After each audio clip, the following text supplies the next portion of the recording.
cuffs are off, man. Get right, too many left in these leagues, but I ain't gonna... Hey everybody, Adam Rank here.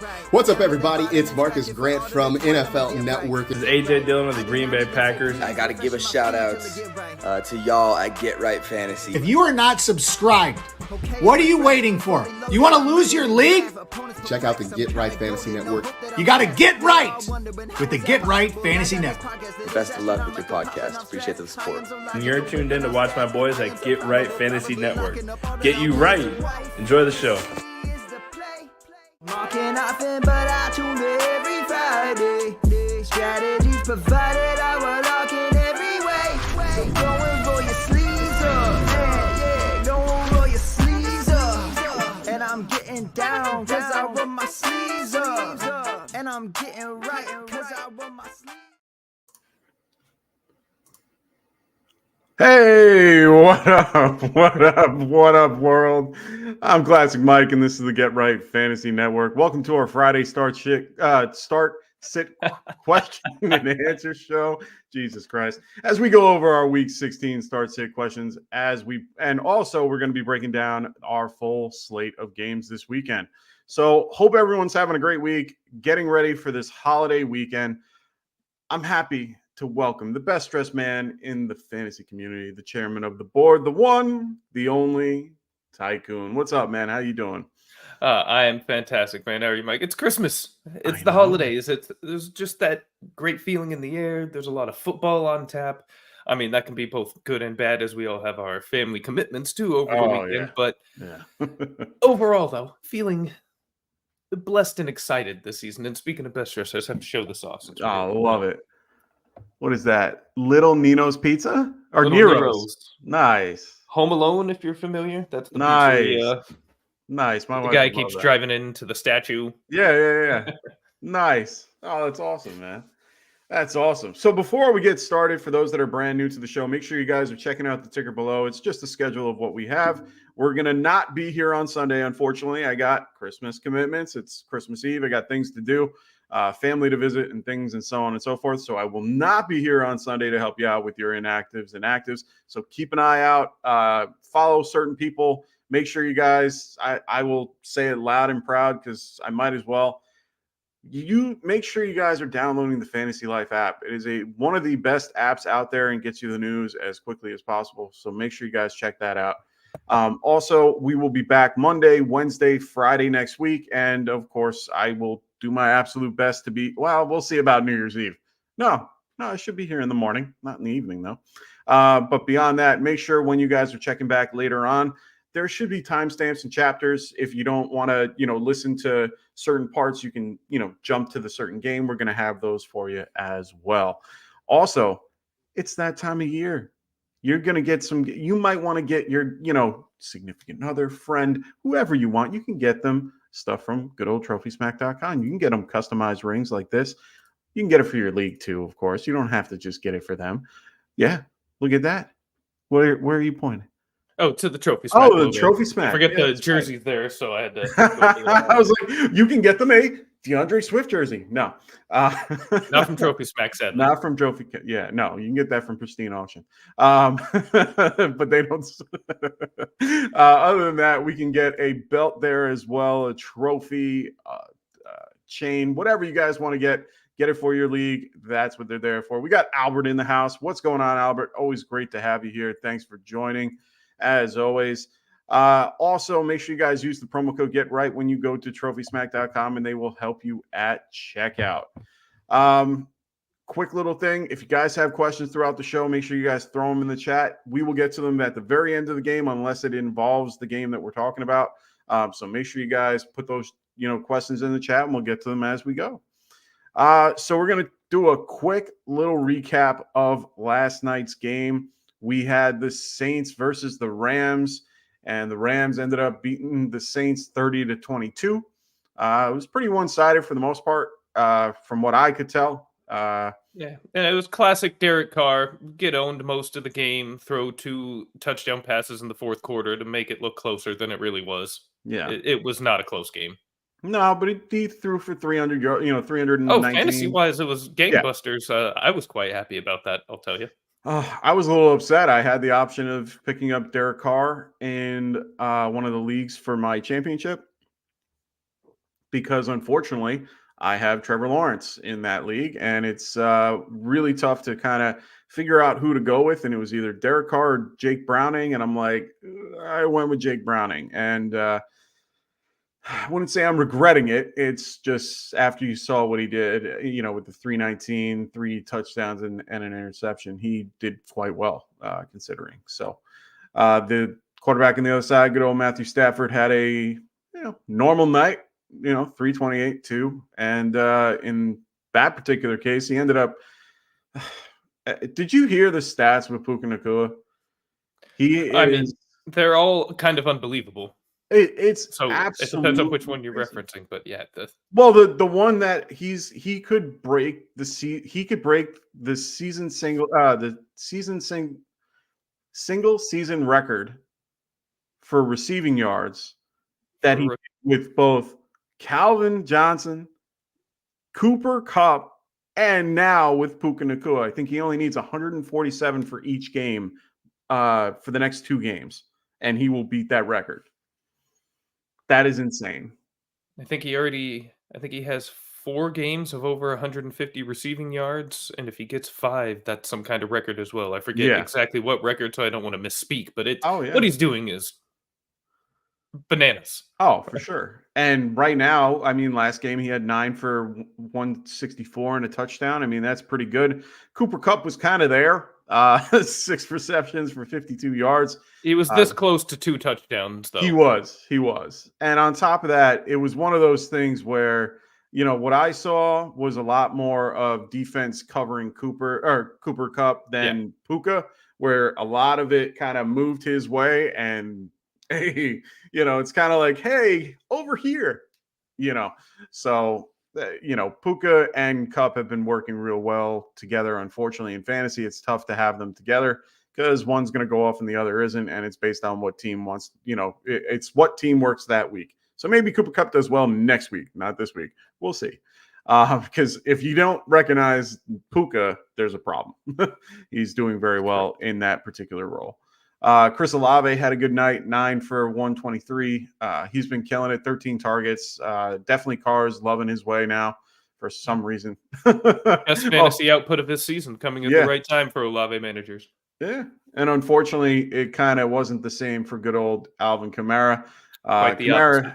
Yeah, he had 6 targets, which is kind of normal for him, but only for 5 for 16. Very underneath and very, Rams were quick to the ball right away.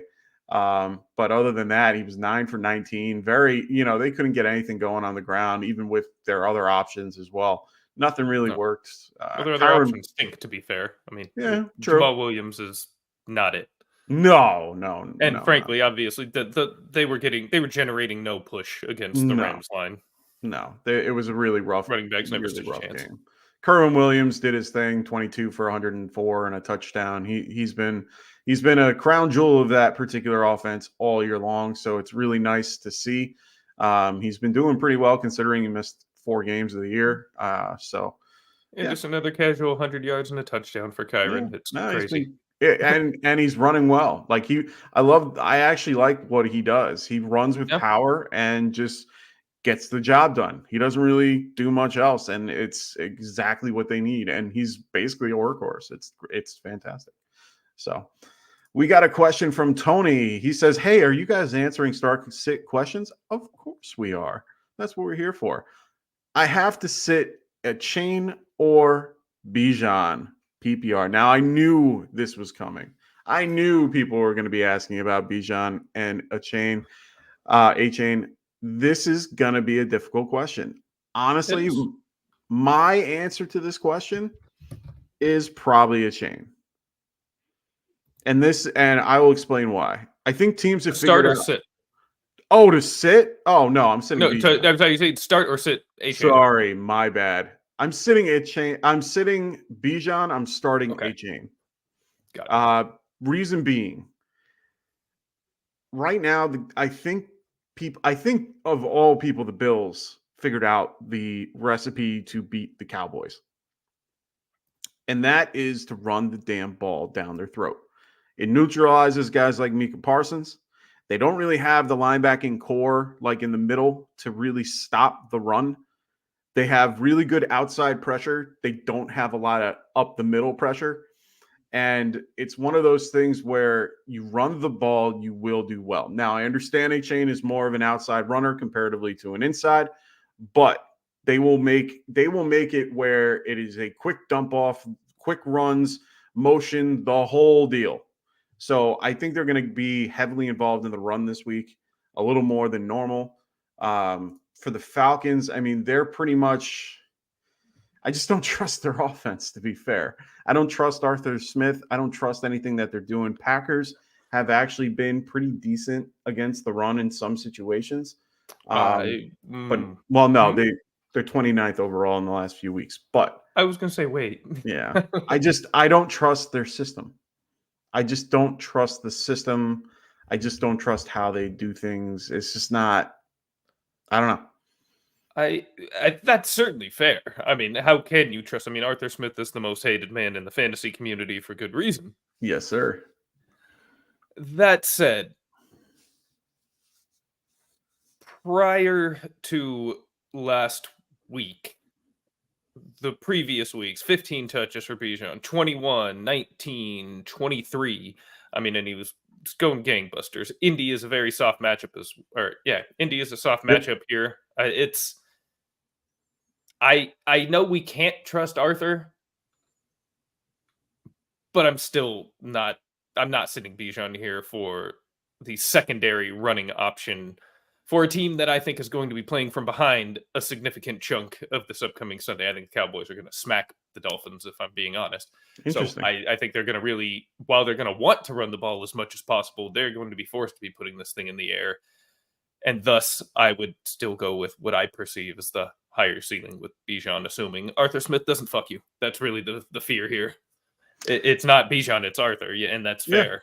Yeah, and I think that's the biggest thing here. I mean, if you want to put all the fun things that the variables around it, one's in a dome, one isn't, but it's in Miami. Doesn't really affect things in that aspect. Yeah. They're not really crazy close. Bijan is ranked higher in a lot of consensus rankings in general. So I understand that completely. He has been all year. He actually has been doing pretty decent overall. He's running back 11 overall, if I remember something correctly. Like that. Yeah, he's up there. I mean, and if it weren't for the sick game last week, I mean, he'd be probably a top 6 running back. And they got fined for that game, actually.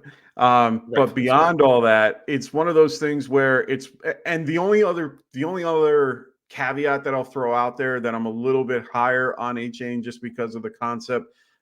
One, it's the offense. 2, it's the concept that he doesn't really have that much more competition, behind him or in front of him.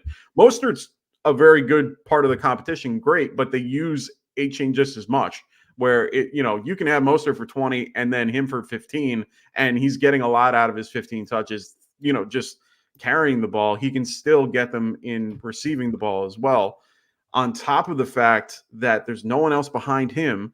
When you run with the Falcons, you have Tyler Algier, they have Cordell Patterson, and they have him on top of them just trying to distribute the ball with, in this case, Taylor Heinicke. And Taylor can throw the ball.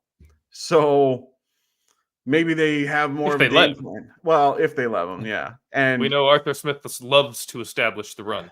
Yeah. Now, he might do it with Algier, unfortunately. I don't think so, but he might. And that's my whole issue, is that the uncertainty of what Arthur might do is what scares the living crap. And I know that's a very weak argument overall, because the player himself is better than what I would normally say. Like, talent-wise, I would tell you to play Bijan. If it was any other person that was running him, I would say play Bijan. But it's Arthur freaking Smith.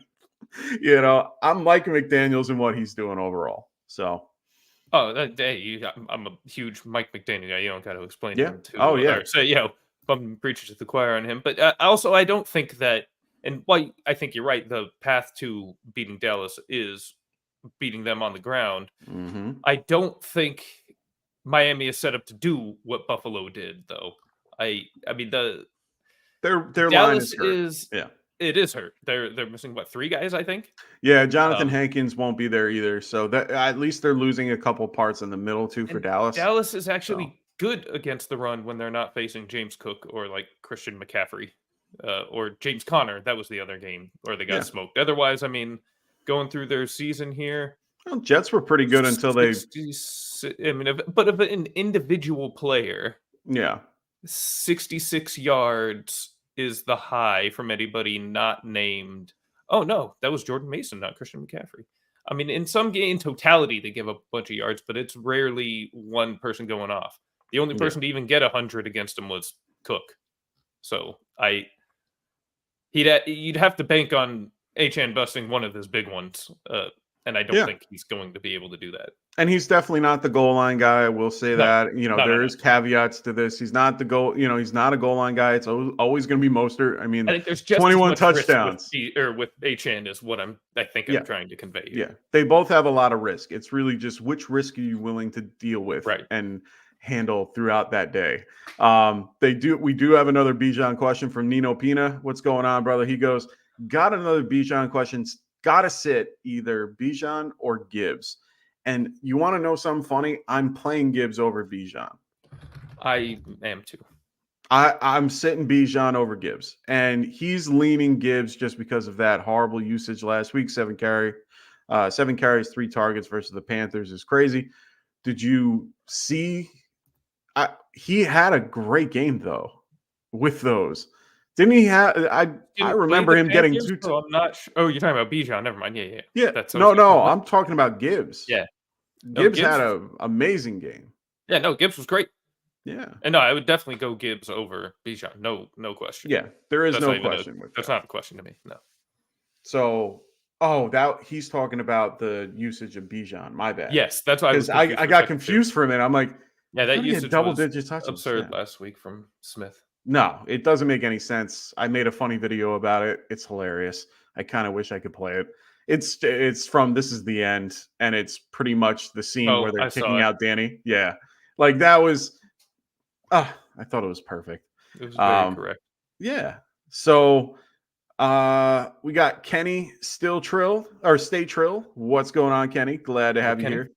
He goes, start 1, wide receiver, 2 flex, full PPR. Okay. So he's got Higgins, Ayuk, Mixon, and Bijan. So wide receiver, who are we going with? I'm going Ayuk. Yes, I'm going Ayuk as well. I mean, I don't mind Higgins because there's no chase. But I think that it's the best option. I'm still going to use Higgins in a flex, though. I was just going to say Higgins would be a flex, and I might even. I'm going Mixon over Bijan too. It's not. Yeah. Look, with Browning there, he's been eating. Pittsburgh is a disaster. Yeah. I think Mixon might be a top 5 guy this week. I hate saying I'm a pretty anti-Mixon guy, but it's kind of hard to deny this week. I think it's be a huge Mixon week. He's, the only thing that bugs me about Mixon, and I'm using him in another league. I am starting Mixon, and I have a league where I have, Barkley, Mostert, David Montgomery. I got a bunch of guys, and the one thing that's kind of throwing me off is Chase Brown. Chase Brown has been eating into that, his particular volume role for the last few weeks. They're using Mixon in the passing game too, so it kind of helps him out a little bit. But it's just it scares me just a smidge, only a smidge, not enough to throw me off from Bijan, to go to Bijan. You know what I mean? Like I'd rather have Mixon in this case because he's more of a volume guy. Yeah, I mean, he's been 9, 11, 10. He hasn't really gotten above. I mean, it's spell work.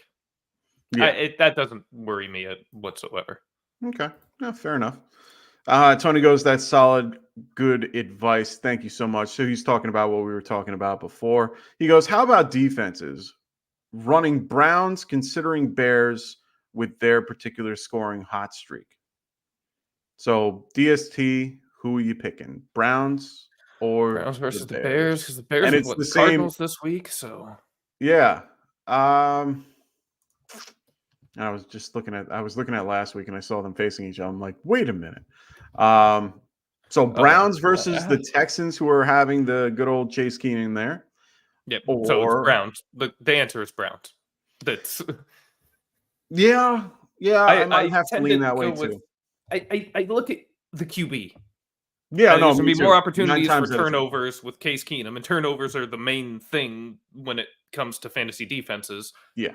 Versus Kyler Murray. He No, may have a completely. turnover himself, but I think, and the Browns are a better defense in general too. So I mean, Completely agree. And their over-under is a little bit lower at 40 comparatively to the Bears and Cardinals. I know that doesn't really matter much, but it matters in a way where the game is going to be low scoring, which means I want one of those two defenses.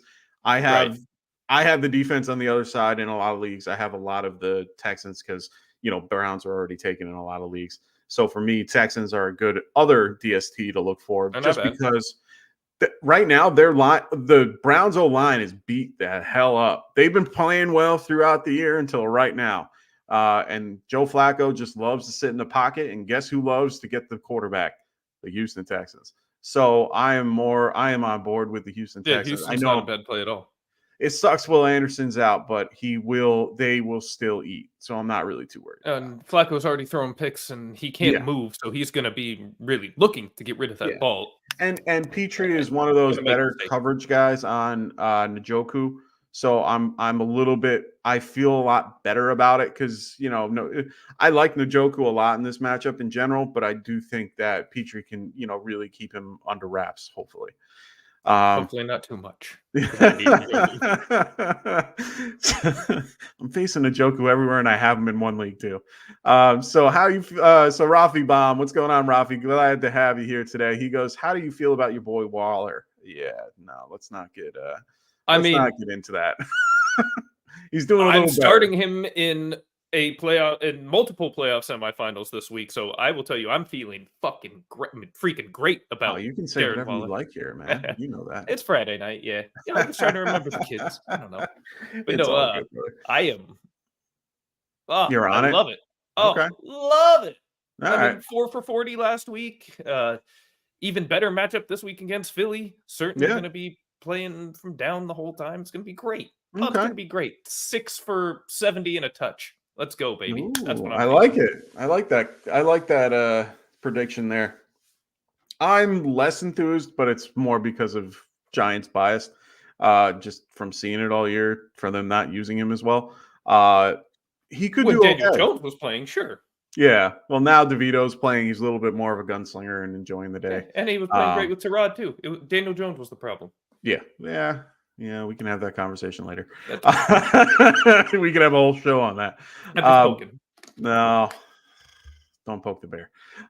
In this case, it's one of those things where, I don't mind Waller. I think he's more of a bottom tight end one than he is a top tight end one. He does have the ceiling, of course, but just not into it. Rafi going, Arthur Smith hates football or hates fantasy football with how he treats Bijan. Of course he does. I think you're right. You can take fantasy out of there. I think Arthur Smith hates football. That's the only explanation. Overall, yes. Just makes more sense. So we got Wilson in the house, of course. What's going on, guys? What's going on, Wilson? Glad to have you here as always. Wilson is one of our OG ambassadors, one of the best in the business. So thank you for joining us tonight there, Wilson, as always. We got James. He goes, if Nico doesn't play, which I will say I think he does, should I flex Wicks, Parker Washington, or McLaurin? If for by some chance he's not playing, it's Terry McLaurin.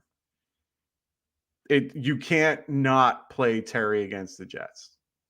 I understand he gets Sauce Gardner. I understand the whole deal. You're playing Terry McLaurin. Yes. Yeah. But I do think Nico Collins plays, but we're going to get into that in a few minutes when we break down the games. We got Rafi going, Wilson, my League of Champions playoff battle, bro. They are facing off in our League of Champions. It is fantastic. I am not in that I was in 12th place in that league. It was not a fun experience. I'm sorry. But I am in the playoffs against this guy right here. Really excited. We have a good matchup this week in our Dynasty League. So I'm excited. I know you are too. I'm already having the edge. There Going is with an Chris edge for Mike. Olave. Yeah, as we alluded to earlier, Chris Olave with his best fantasy output of the season. Alvin Kamara with his worst. You can guess who had Olave, who had Kamara. So not a good start for this guy. But Yeah. I You have have. the future NFL MVP to Yes, lead you me to do. glory. So I'm feeling good about that. Don't even get me started. Very upset because you ended up getting him in a trade that I traded with in that particular situation. You got your boy in that trade. You got your guy. I got Kirk Cousins out of that. Yeah. You were like, I was very high in Kirk Cousins. yes. Yeah. And But I rightfully did like so. I mean, Purdy. until he got hurt, he was doing great. So. I did like Purdy too. Like I was on top of Purdy in that, and I was like, should I try to trade for Purdy?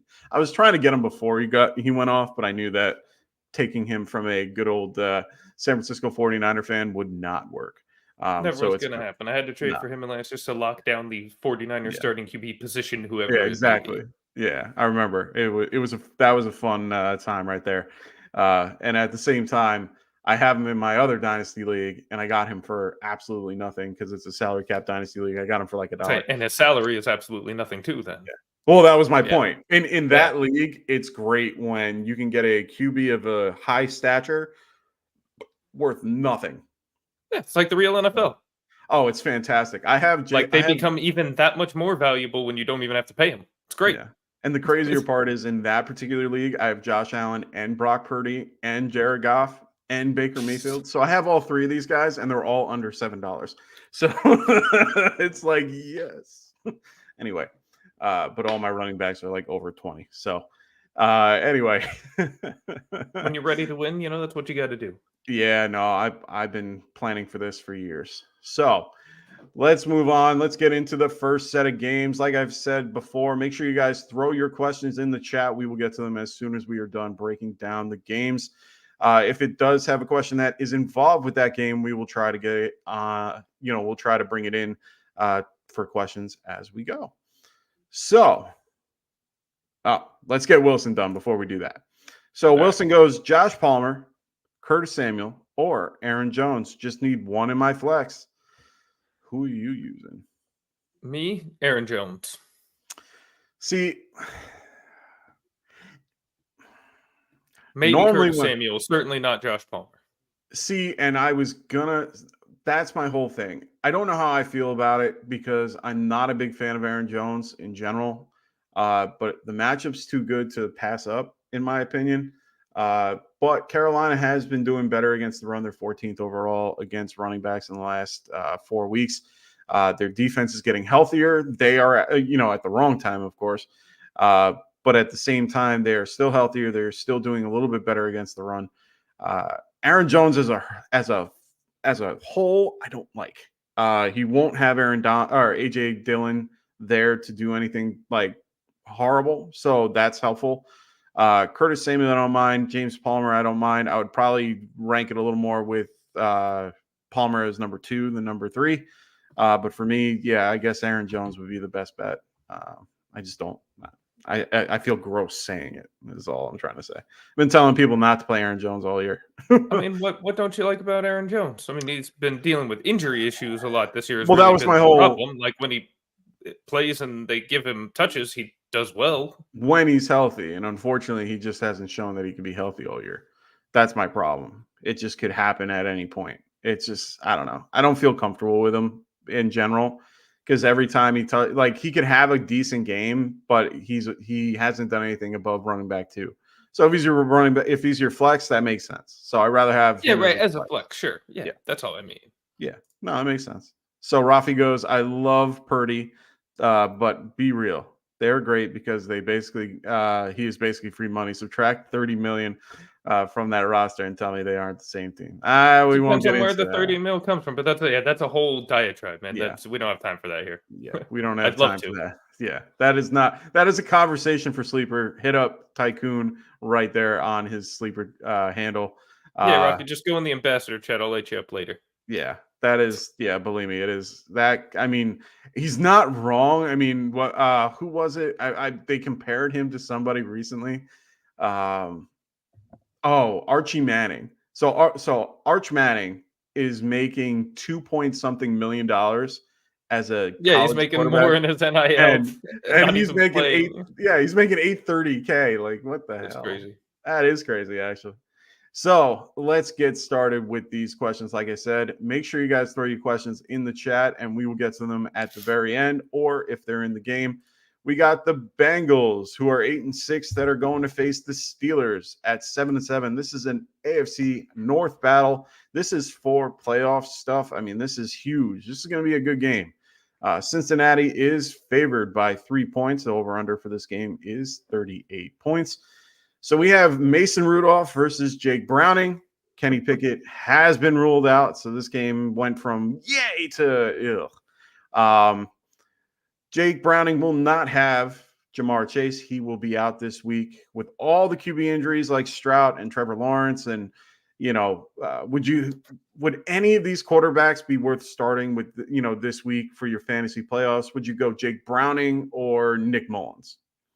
Browning over Mullins for sure. Okay. Browning or Aiden O'Connell?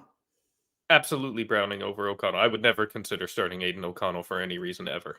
Okay. And then Browning over Heineke? Also Browning for Okay. several reasons, chief among those, like you alluded to earlier, Arthur Smith. Okay. Fair enough. But overall, I agree. I think Jake Browning is probably the better option out of these guys. I'm starting him in a few leagues and very happy that I'm able to do that. So at this point, there's not much we can really say. I mean, you're going to play Higgins, you're going to play Mixon, you're going to play. In most scenarios, you might be in a situation where you have to play Najee Harris. I'm in one of those scenarios. I wouldn't want to. Jalen Warren, same kind of process. I think a bigger question would be like Jordan Pickens or Deontay Johnson. Are you comfortable with Deontay Johnson with Mason Rudolph? I'm not. No, I would do. Now, some roster builds may not have a choice to insert him, but I would be looking for any excuse to slide somebody in over Deontay if I could. And as far as Browning goes, I just want to go back. Like, yes, I like him better than the options we discussed. And I would say as a general, I've had him as like a low QB1, high QB2 the last couple weeks. This week, I do have him down a little bit further, probably like a mid-range QB2, like 15, 16, 17, somewhere in that range. Okay. But with all the guys that are out and somebody may be forced into, certainly one of the better options that might be realistically available. Yeah, fair point. And honestly, I mean, I asked the question with the fact with Trevor Lawrence. Like in one of my leagues, I have Trevor Lawrence as my starter. I had to pick up Jake Browning because I have to make a decision on my own of, do I think that Trevor Lawrence plays? Because this game is at 4:30 on a Saturday. So remember, guys, Saturday there are a 4:30, 8:30 game, and then there's a normal slate of Sunday games, and then we go into Monday night with a 1 o'clock, 4 o'clock, and 8 o'clock. So in this particular case, it becomes the whole thing becomes, do you want to start a guy like Browning or do you want to start a guy like Trevor Lawrence? And you have to really be prepared because someone like Trevor Lawrence is in concussion protocol still. He did practice today, limited, but at the same, and he still has to, at this point, he's traveling tomorrow. He has to be cleared to travel to go. So if he passes, he will be good. But you have to understand that you probably won't hear that news until like 4, 5 o'clock in the afternoon. And that will be either after or before roughly when Jake Browning plays. And then you have to be confident that he'll do well in that particular matchup against the Bucs. Now he should. The Bucs are a little beat up on defense. But it's one of those, do you risk it? Me, having been faced with that decision myself, I'm choosing not to risk it with Lawrence, and Likewise. I have chosen to go alternative routes unless my alternative is somebody playing later on Sunday or Monday. Completely agree. Like we were talking about before with Deontay Johnson, you're just not going with it. None of the receiving options, maybe Pat not if I can Freiermuth. help it. Not even Pat, no. And Okay. like you, and I agree with you on Najee and Warren. Like, They're flex Most teams that options. have them probably going to be at least a flex-worthy option on those teams, but I don't feel great about it. No, Bengals are one of the better teams in the last few weeks since week 12. They are pretty much ninth against the run, so they have been doing And pretty well. they're not going to be scared of Mason Rudolph, who No, so they're going to Listen, just crowd the box. I can't believe he's starting. Frankly, this feels a too. lot like I understand Mitch Trubisky is terrible. This feels like benching Zach Wilson for Tim Boyle to me. Like, Yeah. there is worse. Yeah. And Mason Rudolph is objectively worse than Mitch Trubisky. I know it's hard to imagine for a lot of people, but it's true. I would be doing everything I can to have the Steelers defense as my DST this week. Bengals defense. Or sorry, Bengals. Yeah, Bengals defense I love. Oh my God. Should I be making moves right now? Should I be making moves in certain leagues right now? Because I didn't really. Would you take the Cincinnati Bengals or the Houston? I would go Bengals, honestly. Right. Mason Rudolph is just so juicy. I can't I'm going to do it. I'm going to do it just for you, Tycoon. And this is a playoff matchup. This is my playoffs that you're playing with here. I'm going to do it. All right, offer my opinion. I offered, you offered, and I took because I just did it. It's in the books. I love it. Right on the. This is what we do here. Oh, I'm excited. Oof. I will I say, don't normally make changes changes like this. But he really doesn't. No, but I will say, playing in multiple leagues with Mike, with Rasta, with Frank, with Dustin, etc. Like these men practice what they preach. Like if they say it on here, I watch as much as I like to participate. What they talk about, they actually do, as do I. My roster. So you see, all the guys that we pump are on our team. So we ride and die just as much as you guys with all these players. I love possibly Wilson. More just due to league volume. Oh yeah, for sure. And then he goes, "It's a whiteout on the Get Right Fantasy Show." Yes, we didn't plan this. No. It was fantastic though. So Tony, getting back to one of your questions, he goes, "Kickers, of course. We always talk about kickers. Yes, we have to include. Yeah. So running Matt Gay, I am pro kicker as well. So we have Matt Gay, Jason Sanders group. Well, he already played, unfortunately, or Cairo Santos. Ooh.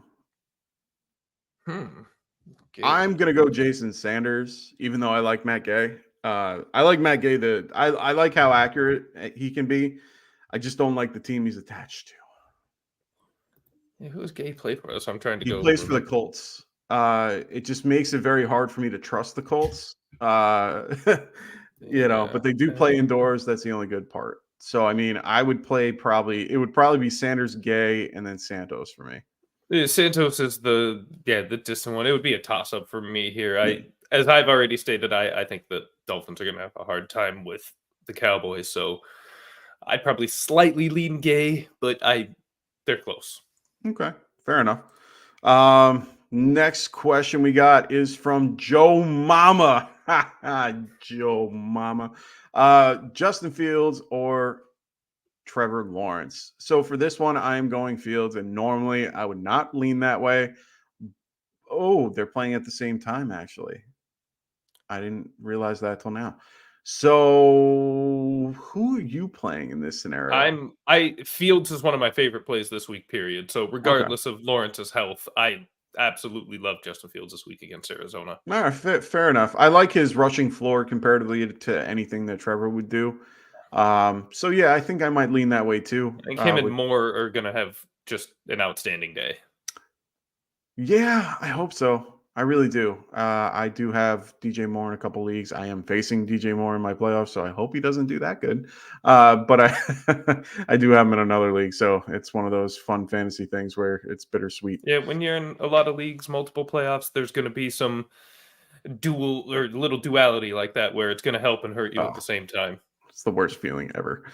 So Male Nurses Rock 2. What's going on, Male Nurses? He goes, isn't Watson QB for Brown starting? I don't get the question, but the starting QB for the Browns is Joe Flacco. Watson has been injured, for several weeks now. Yeah, shoulder injury. He is out. We got Joe Mama back again. He goes 1 at running back and at the flex. So he's got a few options here, which I like. Really good options. Josh Jacobs, Swift, Flowers, Garrett Wilson, Chuba Hubbard, or James Conner. So the one running back out of that group that I like, I want to say Swift. But that's a tough one for me because it might be Chuba Hubbard. Yeah. Chuba's been getting 22 and at least 80 or 90 plus a touchdown every week. I mean, if anything, I would put Chuba as the flex option in this particular case. It's just really tough when you have all these other options. I mean, Josh Jacobs is a great option. I am pro Jacobs. I like what he does. I don't care what anyone says. Swift has the better matchup against Giants for sure. Yeah, 27 against the run. I'm similar with you. Jacobs, I feel like is a for sure if he's healthy here. The one easy elimination for me this week is Connor. Oh, I was going to say Flowers. Flowers and Wilson and Connor are my outs. I think the real tough question here is between Swift and Hubbard. I kind of miss. I undersold Chuba in the fantasy boardroom on Wednesday. Even Ross asked me about it because I said I really had no interest in that game. I think the over-under in that game is like, 30? It went up to 38 now. Okay. Yeah, it was 36.5. Yeah.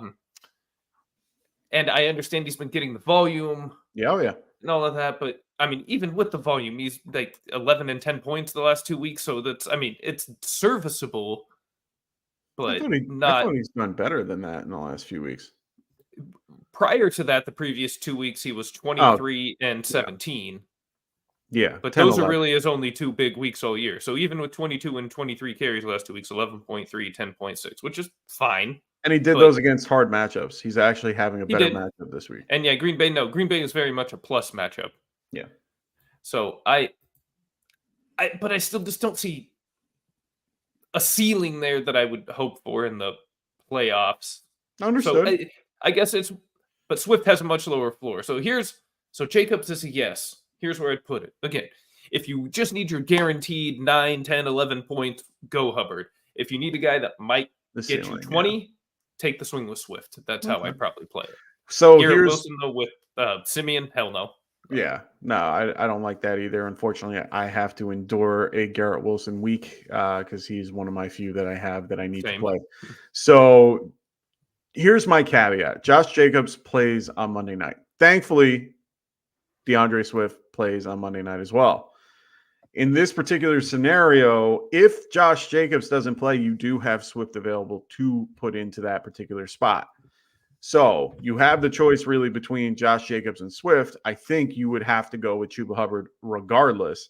And it's really just who you're going to go with, Josh Jacobs or Swift, based on, your thought process. Chiefs are currently 24th against the run since week 12. Giants are 27th.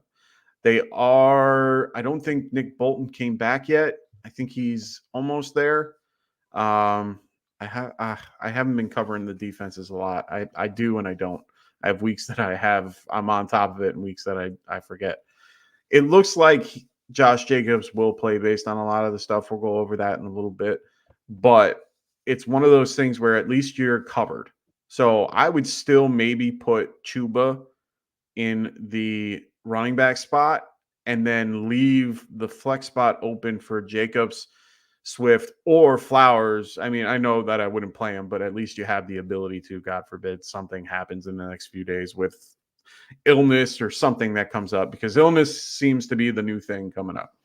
So I would leave that flex open for Josh Jacobs, and I would play a guy like Chuba Hubbard and roll with that. And then just, you're going to have to make the choice between Josh Jacobs and Swift. Does that make sense? That makes sense to me. Yeah. Because if you play Swift and Chuba, you can't play Jacobs. Correct. So you would have, that's where my whole thing, that's why I'm saying it that way. It leaves you open to pick one of the two. and then you can have that conversation with yourself to figure out which one you like better. Chuba, I think, he is your flex option, but you have to play him in your running back spot just because just because of how the games are played. Right. It's just an easier option for you to be able to switch it when you need to. So that's my answer. Wilson, he goes IDP. Montez Sweat or TJ Edwards this week.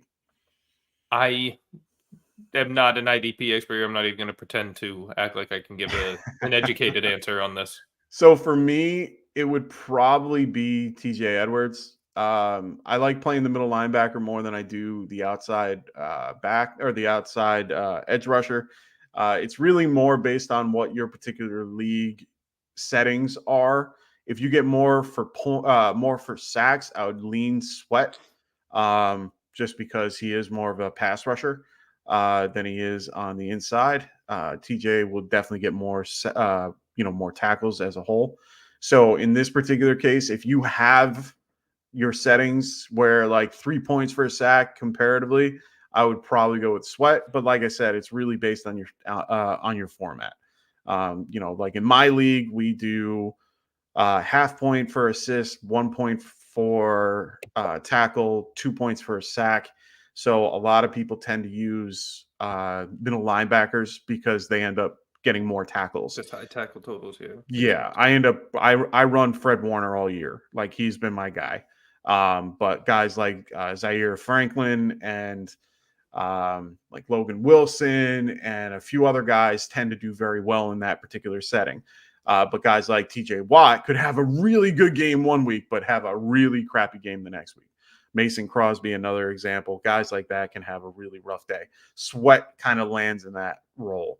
So if your league is more pass rusher, then I would go Sweat. If it's more, focused on tackles, I would go TJ Edwards. That's just how I would roll. So Wilson goes, welcome to the team, Tycoon. Of course. Always love having Tycoon here. We're really happy to have him in the house. Now, this is a crazy question. So we got Cruz Garcia. What's going on, Cruz? Glad to have you here. He goes, Lamar or Purdy? Guy I'm playing has Ayuk. I have a hot start so far with Kyron Williams and Puka. Nice. So do you go conservative with Purdy, or do you go a little bit more ceiling with Lamar? Look, I'm basically on team never bench Lamar. I'm not benching Lamar. I know I love Purdy. I've already said, Purdy MVP while we've been on the air, but look, in fantasy football, I'm sorry, it's Lamar. I'm just not benching Lamar unless I have like Josh Allen. I mean, ever. So you want to know something really funny? I do have that fun question where I have to choose a guy like Josh Allen or Brock Purdy, and I'm definitely playing Josh Allen this week. Last week I played Brock Purdy, and I benched Josh Allen for Brock Purdy. I'm one to say it. I did it because one of the matchup, two, it's the concept that I didn't trust, like the weather concerns. There were a whole bunch of factors that I kind of threw in there, and I'm just like, it's just Purdy's been doing well, and he did well against the Cardinals the last time. There's a lot going on here, and I'm like, you know what? Purdy's been pretty consistent lately in the 20s or above. So I went, you know what? I'm going to go Purdy. I think Purdy is more, if you are wanting a consistent end to your week, Purdy is your guy. But if you really want the ceiling and a solid, like a good solid floor, it would probably be Lamar. This game is going to be tough either way. I mean, the over-under for this game is 47. Let's just be clear. I think it's going to be under. Me too. I think it's going to be a back and forth 0-0 throughout the first two quarters, and then it's going to either break out and be something ridiculous that we've never seen before, or it's going to be one of those, it's going to end like 14-12, and it's just going to be something ridiculously low.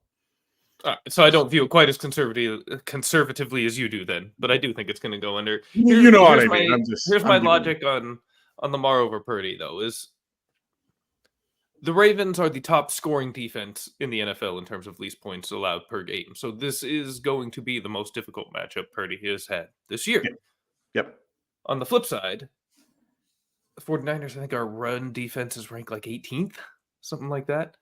So that is going to, I think there's going to be, and we struggle with mobile quarterbacks, running quarterbacks, however you want to term them, many of these guys, to a big degree most of the time. I'd be stunned if Lamar had less than 50 rushing yards. I expect him to go for many more, but I would expect him to go for a minimum of 50 rushing yards against the 49ers, and that's just going to provide a very nice baseline. We won't shut out the Ravens, so he'll score in there too.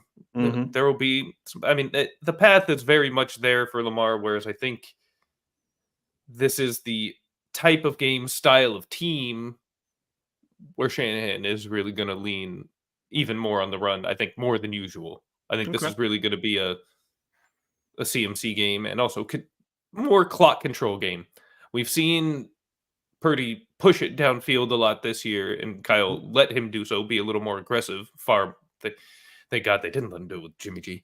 But it's something I think he's going to look to dial back a little bit, just for the sake of keeping the defense rested. I don't think he's going to want as many big explosive plays and short drives like that in this game. Long drives keep Lamar on the bench, or vice 100%. versa. Yeah. Okay. Fair enough. Yeah. Which is also part of why I think it's going to play to the under. I think we're going to see long, drawn-out running drives. Yeah. It's going to be a fun game. Definitely one of the best to watch on a good Christmas Eve or Christmas night, which I can't wait. So we got Ted Nasty in the house going. Shaheen went buck wild last night for me in the semis. Good for you, my friend. A lot of people, I know a buddy of mine that texted me and says, oh, he has 16 points one week and then 6 the next. Or he had 6 1 week and then now he has 16 this week. Ridiculous. And I'm like, yeah, sorry. That's just how fantasy is. But yeah, so he goes, due to 1,000 injuries, I'm going Roshan Johnson in my flex. Good for you. We're going to ask that question a little bit later, so make sure you stay tuned for that particular answer. What's going on, Vito? He goes in full PPR, pick running back, wide receiver, and flex. Got it. So one of each. We got Breece Hall, Zeke Elliott, Ty Chandler, Jonathan Taylor, Amari Cooper, Drake London, and Chris Godwin. Thank you in advance. So for the running back here, we have 4 really good options. Who are you leaning a little bit more than the other? If Zach Wilson had been starting, I would have said Breece. Without Zach Wilson, I am going Jonathan Taylor. I would probably rank, and I go back and forth with Zeke and Chandler this week. Like, I just don't know if I can still fully trust Chandler. Zeke is a nice matchup, but it's going to be snowy up in Denver. That totals like 35 points, I think. So there's not going to be much in the way of scoring. Yeah, but Taylor would be my favorite of this group. Okay, for fair enough. The running back position. I don't mind I don't mind Ty Chandler in this particular spot. They gave him volume and he did well with it. Lions are a little bit better against the run the last few weeks. Since week 12, they're actually 4th against the run. So they've been doing pretty well considering. Zeke has no one behind him, but one of those things where Denver Broncos have been a little bit weak against the run.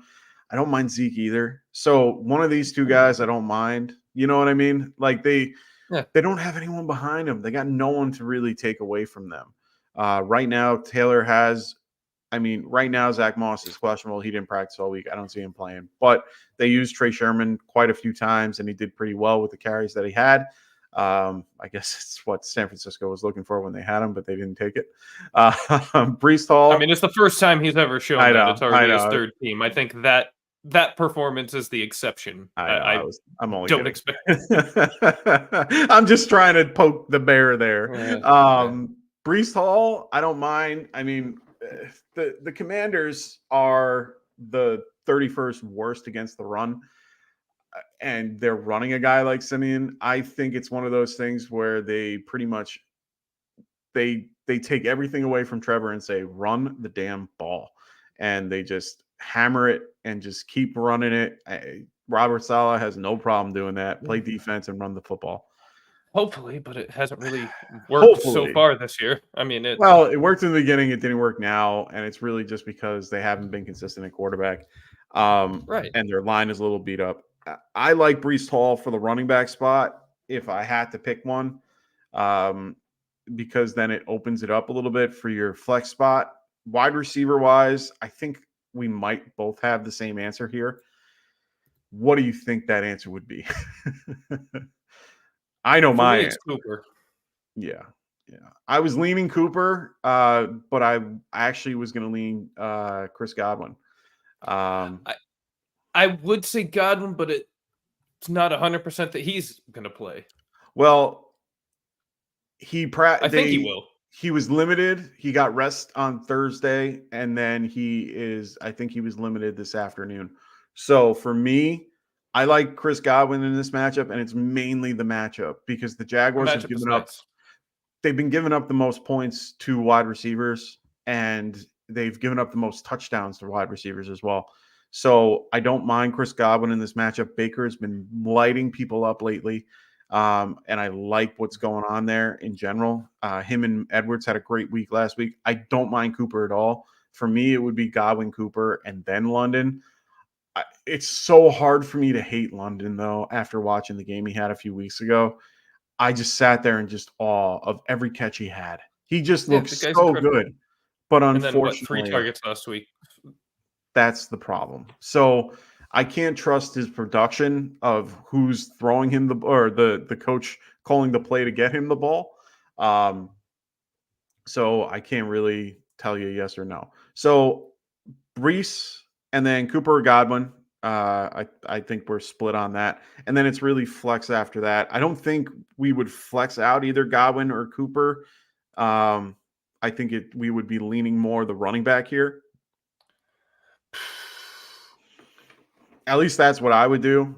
I always tend and not me in full PPR. In full PPR, I tend to look to flex receivers. So I would be.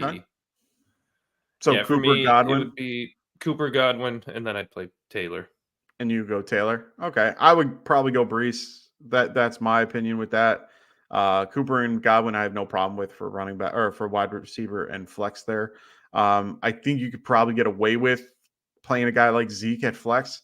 They are involving him in the passing game. Zappy tends to check down anyway. So I'm pretty okay with playing Zeke in the flex. I like playing running back a little bit more if he's a pass catcher, just because of the concept that a lot of the time, and especially with a rookie-ish quarterback, someone that just loves throwing it pretty much the short intermediate routes, and that is where Zeke lives. So I'm fine with guys like Zeke here. I would be fine with Zeke. It just wouldn't be my first choice. Yeah, understood. It's really just, how you feel about the situation and, your point scenario, whole bunch of factors involved here. So let's move on to Patrick. Patrick goes, hey, Monty or Jones? So I'm assuming this is Aaron Jones. Yeah, I would think so. Yeah. In which case, my answer would be Monty. Okay, same here. I'm going to pick Monty until the wheels fall off. Guy's been playing well. I know Gibbs is outplaying him a little bit, but I do like Monty a lot. He's the goal line. You can play both every week. Yeah, without a question. What's going on, man? How you doing? He goes, so glad Puka went off for 33. A lot of people are, believe me.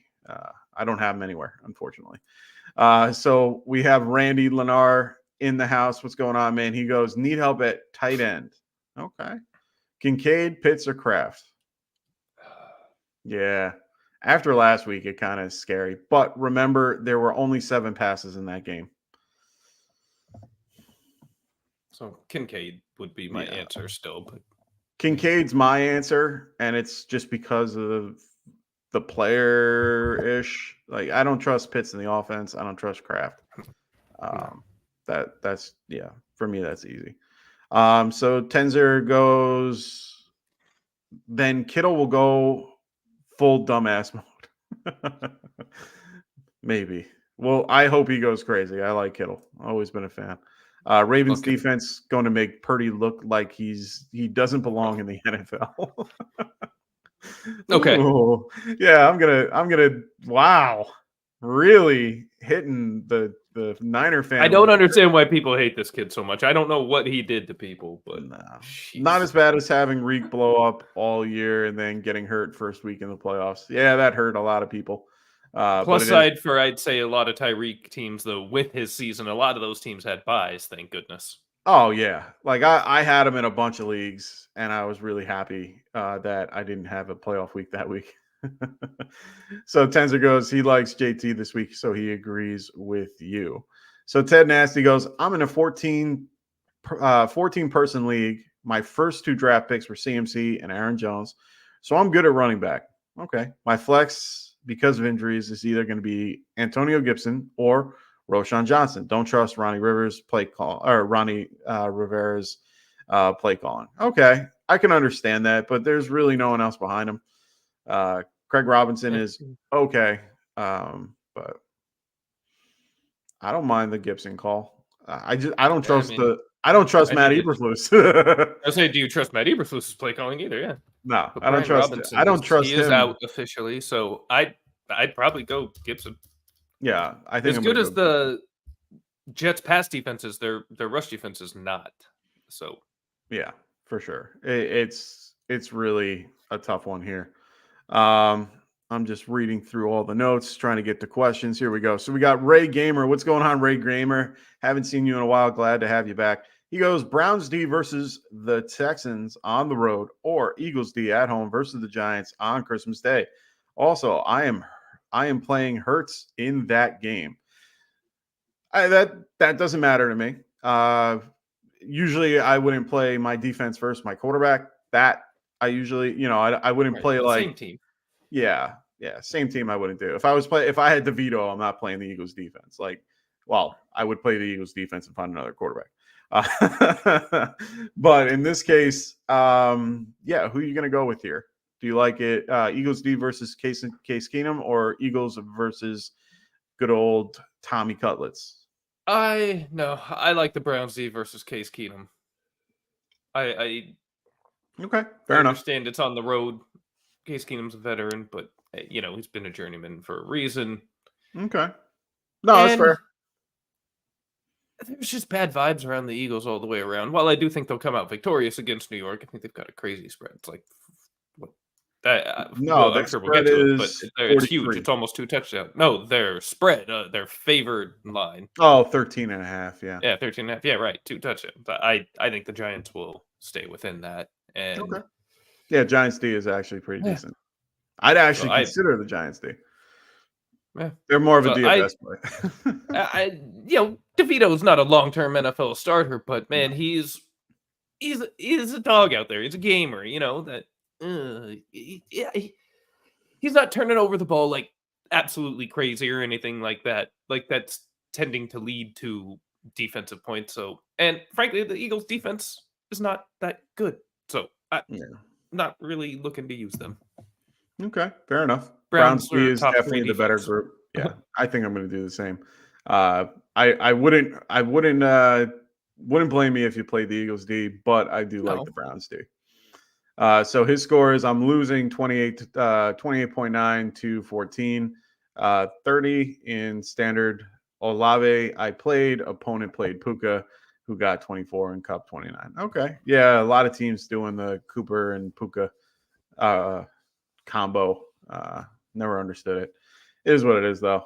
Tenzer goes, Eagles at home versus the Giants is mouth-watering. It kind of is, but it kind of isn't, like we just said. It is what it is. Tenzer goes, Kelsey, Laporta, Kincaid above all others.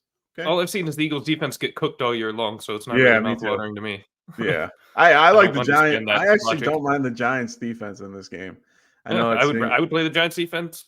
Yeah. Well, I don't know if I'd play him over it, but no. There's not that big of a difference in my mind. Yeah. Right now they're playing spoiler. So that's the Giants mentality. We're going to spoil your freaking season.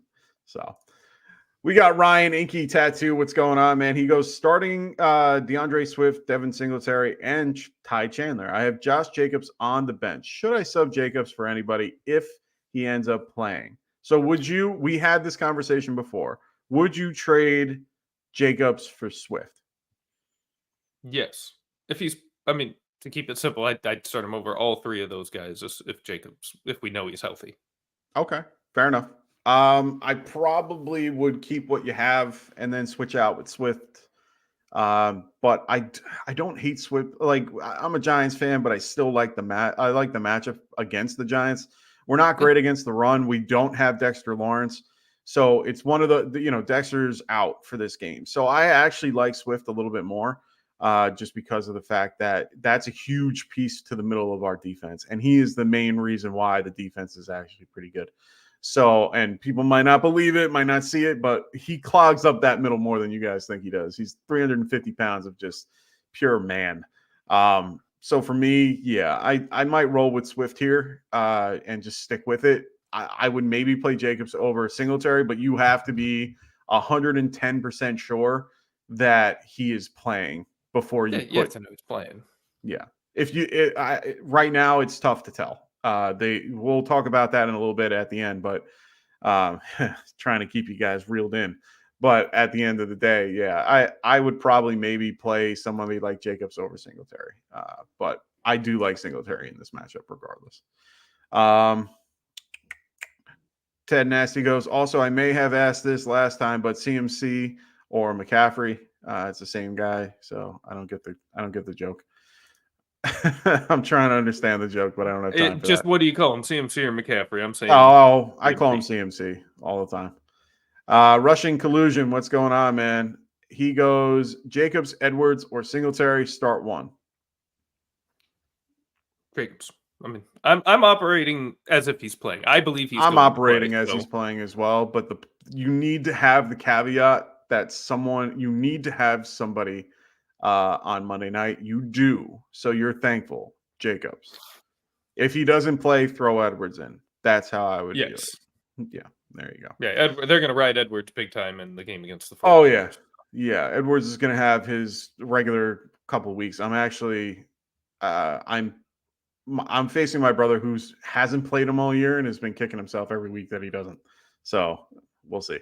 Ray Gamer, he goes, starting Jalen Hurts, Olave got me 14.5, Waddle, Montgomery, Hall, Hawkinson, Godwin, Aubrey, and Browns D. Then hopefully they do good because my opponent has CMC, Evans, Jackson, Laporta, and your Pollard. opponent's stacked. Yeah, that's a stacked team. So, here we go. Trying to see what you all think about Pacheco this week. He plays. He's fine. Nothing wrong. Yeah, and I think he's definitely a top 20 running back at least this week. So I can't imagine leaving him out of many starting lineups. Yeah, Raiders have been doing a little better against the run, but they're 6th overall in the last 4 weeks. But overall, I'm still playing him. Yeah. I have no problem playing him. They give him the volume, and if Andy Reid says he's going to play, he's going to play. Yeah. Merry Christmas to Pacheco owners. Yeah, there you go. Are you starting Godwin over Eckler in standard? Yeah. Yes. Easy answer is yes. Jacobs plays Monday night, so be ready. No problem. Ryan goes, Inky Tattoo says, thanks, fellas. No problem, brother. Russian Conclusion, would you start any of those over Pollard? So he had post them, or did he already have them up? It's Jacobs, Edwards, Singletary. I would start Jacobs over Pollard still, yeah.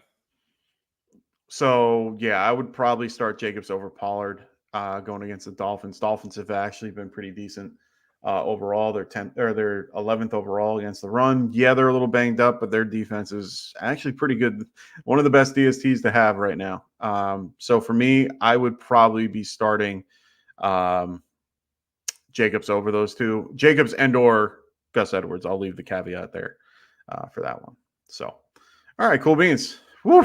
That was a lot of questions. A lot of people here tonight. Yeah, a lot of people here tonight. I'm loving it. So let's move on to the Bills versus the Chargers. We got and this is a Saturday at 8:30 game. So this is on Peacock, ladies and gentlemen, only on Peacock. So go get your subscription. No, just if you have somebody that has it, grab it. Yeah, steal somebody's password. Steal and, someone's password. and if you don't have it and have never signed up to the 1 week free trial, boom. Yeah, just there get you it go. for this 1 week. week trial. Just, yeah. But otherwise, it's on Peacock. So you guys are going to have to watch that. So it's the Bills who are 8-6, going to visit the Chargers out in LA at 5-9. Buffalo is favored by 12.5 points. There's a good reason for that. Over under is 44 points. For those who don't already know, the Chargers will be playing Easton Stick. He is nothing special. Keenan Allen has been ruled out in this game. So we already kind of mentioned this before. Are you starting Joshua Palmer? No. Is he an option for a team that might need him? Like, if you have him, are you playing him over guys like, I don't know, Austin Eckler? Are you playing him over him? Hell no, not a, Okay. no. Eckler's the only player I'm even considering on the entire team. Okay. Oh. George Pickens. Over Austin Eckler. I know something could happen like last week, but that was insanely lucky for Palmer. I know. I was 3 so catches. upset. I can't. What about George I can't Pickens? buy into these, but over George. So I have to choose between Easton Stick and Mason Rudolph here. Honestly, I'd probably play Pickens. Okay. Jerry I hate Jeudy? to say. Definitely Jerry Jeudy. Definitely Jeudy. Okay. Tyler Which Boyd? is gross to say definitely Jeudy. Yes, Boyd I would play over Josh Palmer as well. With Chase out, yes. Pop Douglas? Is that Demario? Yeah.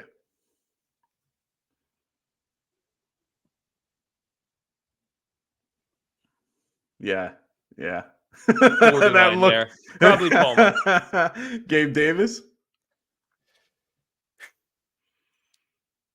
Hey, I would play Gabe Davis. I mean, if I'm going to go play the 0 or 20 game, I'm taking my chances with Davis over Palmer. Okay. All right. So what about Wan'Dale Robinson? Probably Wandale, actually. Okay. Fair enough. The Eagles' pass defense is just bad. So if it doesn't end up all big slot to Waller, I mean, we get a little bit somewhere else, I would like to think. Michael Wilson. I'm really digging in right here. You are. You're not having probably me sus. Palmer there. Probably Okay. Palmer. All right. That one, yeah. So that's roughly around the wide receiver 50 for me. Low 40s, high 50s. Sounds about right. Yeah. So I can understand that. For me, he's probably a little higher for me just because he's the only option there, and they're going to have to try to get him a little bit involved. I understand it's gross, but it's definitely worth trying to get him involved. I mean, they did get Gerald Everett involved a little bit. Quentin Johnson got a little bit of run. But at the end of the day, they're going to try to get it to Palmer, and he's definitely their deep threat to open it up a little bit. Are they? They were in a negative game script the entire week last week, and he got 3 targets. They had to throw that the was entire a bad time. game. He still only saw it. Now, granted, new regime with Staley being fired after the game, so maybe they'll smarten up a bit. And maybe that's part of it too. I have no idea what this coaching staff is going to do with this is going to. I mean, I imagine they're probably Kellen Moore should be calling keep the plays. doing what he's going to. Yeah, he's probably just going to keep it much the same. But yeah, if he wasn't looking for Palmer to begin with, I don't see why it would be different in this game. Fair enough. So we had James Cook, who was limited in practice all week with an illness. He's going to play. Don't worry about him. He's a must start, correct? Yes. Yes. Okay. So are you playing Josh Allen this week? Do you feel comfortable with him? Oh yeah, I think big week for Josh Allen. Big week. Good. This is as good of a matchup as he could hope for. Diggs, great matchup. You liking it? It is a great matchup, and I'm very optimistic for Diggs, despite 4 of the last 5 weeks being putrid, especially by Diggs standards. Yeah. But this is just a cake matchup. I think the Bills are gonna go up and downfield, and they're not gonna have to rely purely on the trenches here, like was a proper plan against Dallas. They're playing at SoFi. It's gonna be beautiful, not cold, wet Buffalo. Yeah. Fair enough. I like it. So let's get to a couple questions. We got a bunch flying in, which is fantastic. Oh yeah, holy smokes. We got Connor LaRose. He goes, pick one tight end, one flex, full PPR. Kincaid, McBride, London, Ridley, Palmer, and Downs. So for me right away, McBride is your starting tight end. Just get it out of the way. There's nothing else you should do. 100%. Flex. This is where it becomes a little gritty.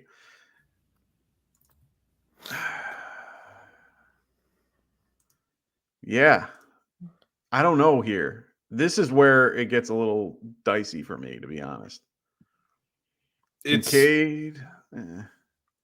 If Lawrence goes, Ridley. Yeah. If not, London for me. Well, the problem is we won't know about Trevor until tomorrow. Hopefully that kind of settles things. I kind of agree with you. It's Ridley. London doesn't go tomorrow either. I mean, we should know before 10 a.m. kickoff, 1 p.m. kickoff, 1 p.m. Eastern kickoff, if Trevor's going to be making his start. So unless they truly try to make some game time, but I don't think he can really do that with concussion. I mean, he's got to pass protocol by a certain time tomorrow, I believe. So yeah, he does by 4. He has to do it before he travels. So he actually added Jalen Warren. He added Jalen Warren to that particular list of flex options. It doesn't change the answer for me. Okay, fair enough. No, same here. It's probably going to be Ridley as long as Trevor plays. Otherwise, I am switching to London. I agree. I'm not a big London fan, but I will take it. Male Nurse Rocks 2. He goes, need one receiver in full PPR league and have 4 crappy choices: Garrett Wilson, Zay Flowers, Nico Collins, and Noah Brown. That's a tough one for me. Oof. I would lean Nico if he's healthy. Yeah, if he plays. Nico if he's healthy. Yeah, that's the problem. If he plays, I'm playing him. The other pivot would be Zay Flowers. You guys can be beat on the ground, in the air. That's your one weakness, is your slot corner. I'm still. I take take Nico if he's healthy, or no. I'm staying with the Houston receiver in this case over Wilson or Flowers this week against the Browns. You okay with that? I think Denzel Ward's out. Okay, I think he is too. Yeah. So if Denzel, I'm gonna lean Nico in this one, or Brown, whoever's which one's healthy. But definitely go with the 1 over the 2. Go with Nico over that, I guess. Case Keenum knows where his bread's buttered, so I'm not really too worried about that. Right. So, Big Trev in the house. What's going on, Big Trev? He goes PPR flex. Ferguson, Brandon Cooks, Thielen, Warren. He's leaning Ferguson.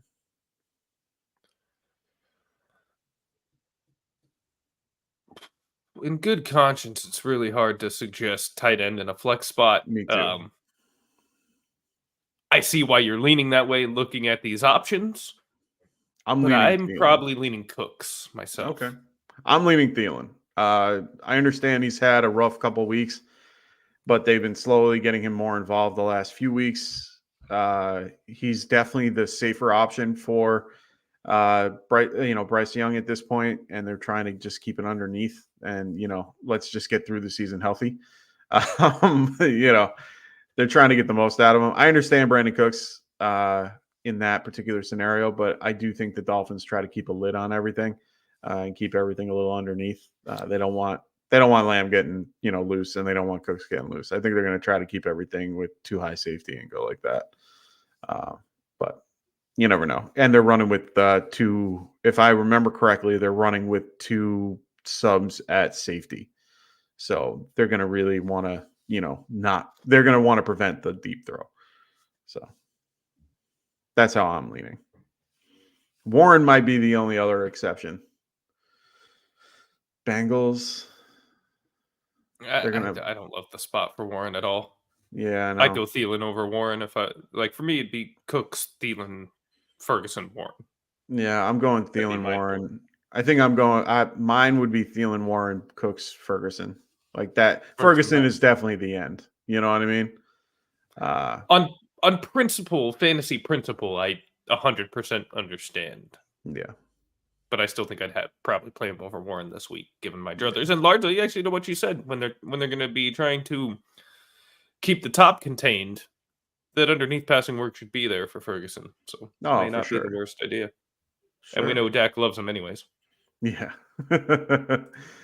So rushing conclusion goes, what is the NFL pinwheel on your wall? Is it just all Yeah. teams? Pretty cool looking.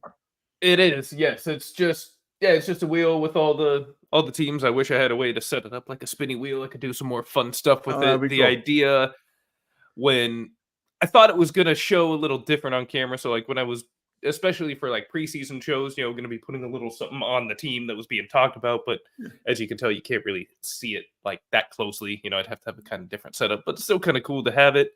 Yeah. And no, absolutely love it. I think we got it at either Hobby Lobby or At Home, one of those two that's decor cool. stores. So, Russian. Look at, I mean, I bought it a couple of years ago, but they always have stuff like that, and it wasn't that bad. I think it was only like $25. Oh, And it's a wow. quality piece. Nice. So Connor LaRose goes, y'all the best. Much love. We appreciate that as well. Continue to watch. Make sure you guys like and subscribe to the show if you haven't already. So those that are new, please make sure you guys subscribe and like the show. If you're already subscribed, liking does just as good. So make sure you guys keep doing that as we go. We got Juicebox in the house. He goes, Jets or Colts or Browns DST this week. We've already kind of answered this. It's the Browns. Play the Browns. It's just the easy answer. Sir. Yeah, just play the Browns. I think you have a better matchup. So we got Josh Greenwood in the house. Happy holidays, guys. Happy holidays to all you out there. Can you help with my roster? Of course we can. That's what we're here for. Full PPR, pick one running back, one flex, one tight end. All right, so we're going to basically pick everything but a wide receiver here. Well, we could if, we get to that point. For the flex. Bijan, Kenny Walker, Singletary, McBride, likely Metcalf. He had Puka and Kyron Williams Thursday night. So just need to guarantee non-flop points. Got it. So the one that sticks out to me right away, McBride. Throw him into tight end, you're good. Don't stress, leave it alone. The other ones are going to be a little bit more tricky. Are you playing Bijan over a guy like Kenny Walker? I am. Okay. I know And you may not think there, but you may not agree with me on that one. No, But I do. I I have to. I have to agree with you because unfortunately Ken Walker hasn't been doing what he needs to do. The only caveat that I will throw in is that the Titans will not have Jeffrey Simmons. So that kind of makes things a little bit different for me. We saw what Singletary did last week. I understand they had overtime, but he didn't get all those points in overtime. He got them prior. He only had a few points after the fact. So for me, I don't mind Kyron Williams, or I don't mind Ken Walker in this particular matchup, but I think I'm going to go Kyron Williams here. I can't trust Bijan, man. I can't trust it. It's so hard to be the guy to go. Yeah, the matchup. You mean Walker? You mean? No, I want Walker. I just don't trust Bijan. Like I think I think I like Walker here in that running back spot. And then maybe throwing in Bijan into that particular flex spot. But Geno is back, so it makes me want to go a little bit more like Metcalf. Metcalf's the easy answer at flex, in my opinion. Right? That's where I was thinking. Metcalf, I rarely pump DK, but this is a prime spot for DK. Oh, completely agree. Against Titans, and it's just one of the better, the best matchup you can find. So definitely Metcalf. Definitely McBride. I think it's really between what running back we like a lot. And, I honestly, it's a very tough question. I know that a lot of people don't want to play a guy like Kenny Walker if you're playing Metcalf. So I completely understand if you roll to Bijan. We've talked about it ad nauseum at this point. I don't trust what's happening in Atlanta, and it's hard for me to want to play a guy like Bijan. I feel a little bit safer with Ken Walker based on the offense. But there is right now Vegas has them at 45. So you could sway me to Bijan. I don't know, man. Well, look, here's my other thought here. And for you specifically, Josh, because you've had these guys go off, I don't think you need to be thinking floor. I think this gives you the flexibility and latitude to take another swing and just drive it home on your opponent, man. Because if there you Bijan go. does go off, who cares what the rest of your team does? You just had 3 guys blow up, you win. Like, Yeah. it's so No, it makes sense. that makes me even want to make a more aggressive play, the most aggressive play possible, because you already have points in the bank here. So I'd be going Bijan, and I mean, yeah, McBride is a no question, and I think Metcalf is no question. Okay, fair enough. I like it. So Tyler D, what's going on? Tyler, he goes Kincaid or Schultz. That's a tough one for me. Kincaid probably. Yeah.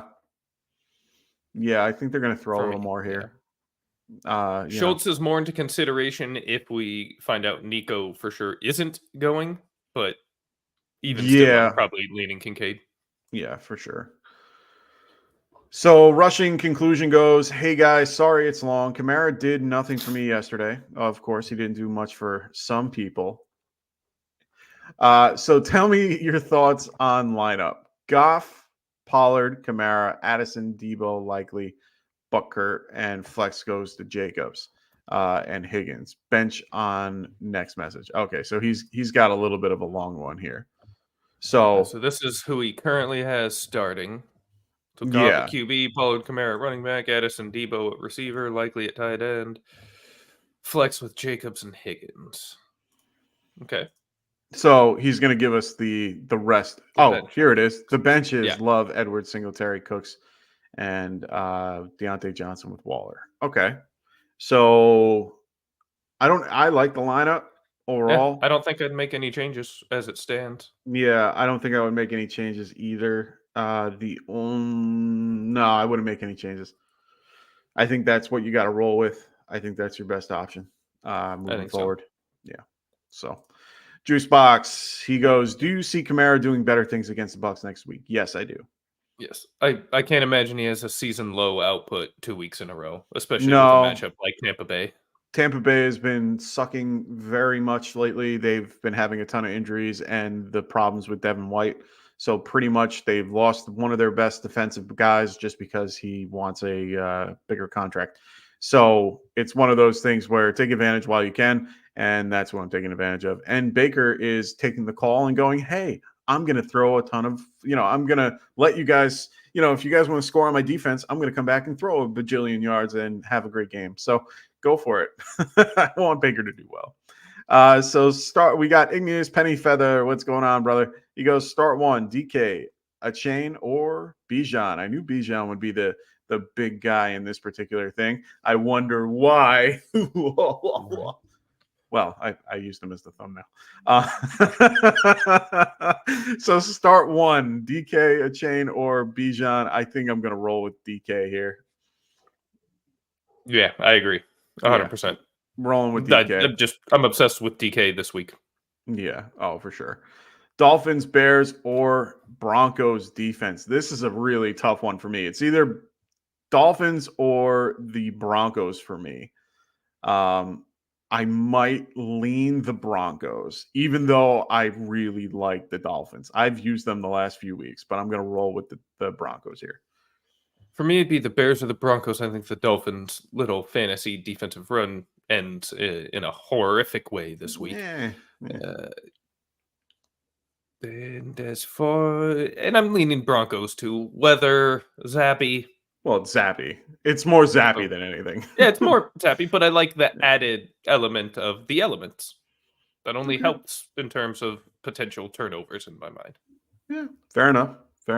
So, yeah, I'm going to go Broncos defense as well. We got Juicebox saying, thanks. Y'all are the best. Happy holidays. Happy holidays to everybody out there as well. I hope everyone has Thank you, Juicebox. Happy holidays, brother. We got one more question, and then I got to let Tycoon go, unfortunately. We have Evan Harris in the house. He goes, start two. Waddle, Walker, Pittman, Higgins, or Deontay Johnson. I think we all both agreed that Deontay Johnson is probably the worst of this particular group, so we're going to take him out of the equation. So it's really between Waddle, Walker, Pittman, or Higgins. I think I'm going to go Walker, and I want to go Walker and Higgins. Yeah. I say is Pittman. He did clear protocol today. Good. Yeah, Okay. Pittman's playing. I just don't like the matchup. I don't love it either. AJ Tyrell I'm is actually pretty good. probably Waddle and Higgins. Waddle and Higgins. Okay, Yeah. fair enough. I don't mind the Waddle pick, honestly. That's not bad. I do like that. So I think it's either Waddle, Walker, and Higgins. I think that's what we're trying to say here. It's really just your preference if you want running back or wide receiver and your team. For me, overall, I think I like the matchup. Like I told you before, Jeffrey Simmons is out. He's the cornerstone for that particular defense. When he's out, it basically opens up the holes down the middle, which Walker tends to do okay with. So I'm more than okay with Walker this week because he'll touch the ball a little bit more. But Waddle will definitely be a lot more involved. I think they're going to try to keep it off of Tyreek a little bit just to kind of ease him back in, but they might not. You never know. Who First knows? play Are is they probably- going to go for the record or use him as a decoy, depending on they how might- healthy that ankle truly is? Because we I don't saw him really in that know. warm up. I saw him in that warm up, man. He looked still good, and he looked, he was only wincing a little bit. I think they were trying to hold him back for this game. I think they were really confident. I watched Hard Knocks, Probably. and so the way that Hard Knocks works this in season, they do it like they come to the team the day or two after the particular game that they have, and they played a Monday night game. So they came on like Tuesday night or whatever, or Wednesday morning or whatever it was. And McDaniels is sitting in his office at 4 a.m. just looking and going, fuck, I fucked up. Like, this was just bad playing calling. It was just so many scenarios here, but you know what? It's going to be okay. It's going to be fine. We're going to make this work against the Jets. He had this whole thought process. And then during the week, he was saying, I fucked up. I fucked up real bad. I saw And the we're speech gonna- that he gave. So Yeah, it was fantastic. And then he goes into it, and I remember him getting the word that Tyreek wasn't playing in Sunday's game. He's like, all right, we're good. I got it. We're good. All set. We didn't even – no, we're good. 100% confident. Go. We're good. And he told that to the general manager, I think it was, or the owner or whoever. One of them came up to him, and he was just, no, we're good. We're good. Had complete confidence in his team the way it was. To me, that meant to – like, in my head, I'm like, wow. He thought Tyreek was going to be out anyway. He was already planning on it. Let's just – that's kind of the takeaway I'm getting from this too. So I think he's going to be fine. But it's really, what do you think the narrative will be for those? But yeah. And then Higgins is just going to – he's going to get peppered. It's just going to be that type of game for him. Browning's going to be looking his way a lot. Yeah, it's going to be him, Tanner Hudson, and Tyler Boyd. They're going to just basically spread it out a little bit. And, I think Higgins can do very well in this matchup. So overall, yeah. So do you have time for this one person's question or no? We have time for the roll, and that's it. Okay. Roll only. I For fought as hard as I could. Here we go. We got start 2, Achane, Jacobs, Smith, or Laporta.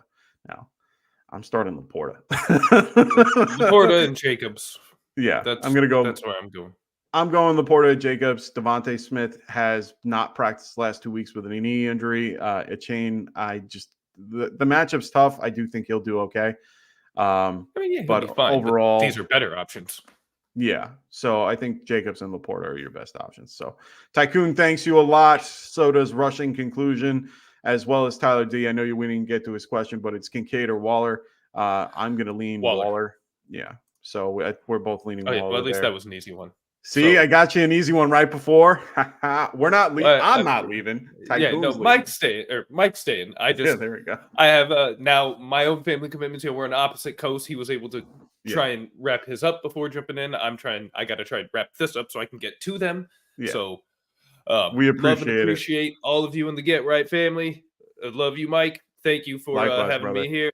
Appreciate every time we get to do this. And once again, now this is my first show with you since I've been officially Get Right. So want to say thank you to you even directly. So just thank you for your it was no question. I know it wasn't, but even still, it means a lot. Like the fact that it wasn't even means a lot. So grateful to be part of the team. Stoked, for when I really try and get initiated, worked in a more cohesive way in the off season here. But in the meantime, all of you out there, Get Right viewers in particular, who we love the most, thank you for watching, and have a happy holidays. Merry Christmas if you do celebrate.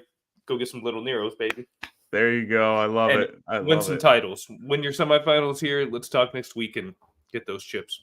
Sounds good, brother. So good luck to you. Not this week against me, of course, but Of course. good luck to all your other matchups, and I hope you do well. Have a happy holiday. Say hi to the wife. Thank you so much for lending me to you, or having you lended to me for this little bit. So thank you so much, and we'll talk soon. Don't worry, guys. I'm staying put, so don't worry. We're going to continue on. But Tycoon, thanks. Appreciate it, brother. Absolutely. We'll see you soon. Later, brother. So we will continue right along. We really do appreciate Tycoon being here, and we thank him for all his help. I'm really happy to have him here. So we have the roll going McBride and Laporta. I like McBride's matchup better. If you have to pick between the two, that sucks. Because I love Laporta. I do like McBride. I understand his matchup is in a better scenario. Marquise Brown is going to be out as well. So McBride is probably the better option for you. I just love Laporta. So it's hard for me to tell you to not play Laporta. The matchup for Laporta is going to be a little tough. They are facing the Vikings for the first time. Cam Bynum and Harrison Smith are actually pretty good. So for me, I don't mind playing McBride over Laporta in any shape, way, or form. So Jesus Acosta, what's going on, man? He goes Gibbs, Hubbard, Connor, Elliott, and Swift. Pick 3. Okay. Gibbs, Hubbard are definite for me. And I think I would lean Swift here. So I think it's Gibbs, Hubbard, and Swift for me. If it's full PPR, I might lean Elliott, but if it's like half or anything like that, I'd still stay with Hubbard. I still like Hubbard. I really like Hubbard this week in general. I like his matchup, and I do like what they've been doing with him recently. They're just handing him the ball and let him run with it. So really happy with him lately. All right, cool beans. So we're going to move right along. And like I say, if you have more questions, throw them in the chat. I will answer them as we go. So make sure you guys throw your questions in there, and I will get to them.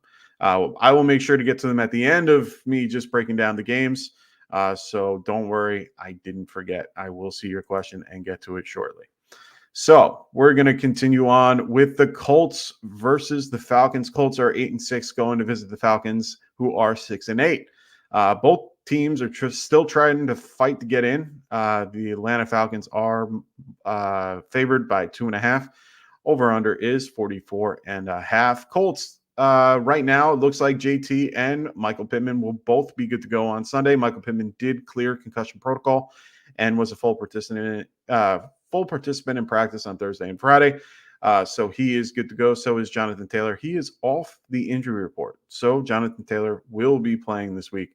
The Falcons will be starting Taylor Heinicke for the rest of the season. He will be the starting quarterback. We'll see how that goes. They went back and forth a couple times, but there aren't really any other big injuries for the Falcons at this time. So otherwise, this game looks pretty cut and dry, in my opinion. You can start Jonathan Taylor. I think this is a good matchup in general.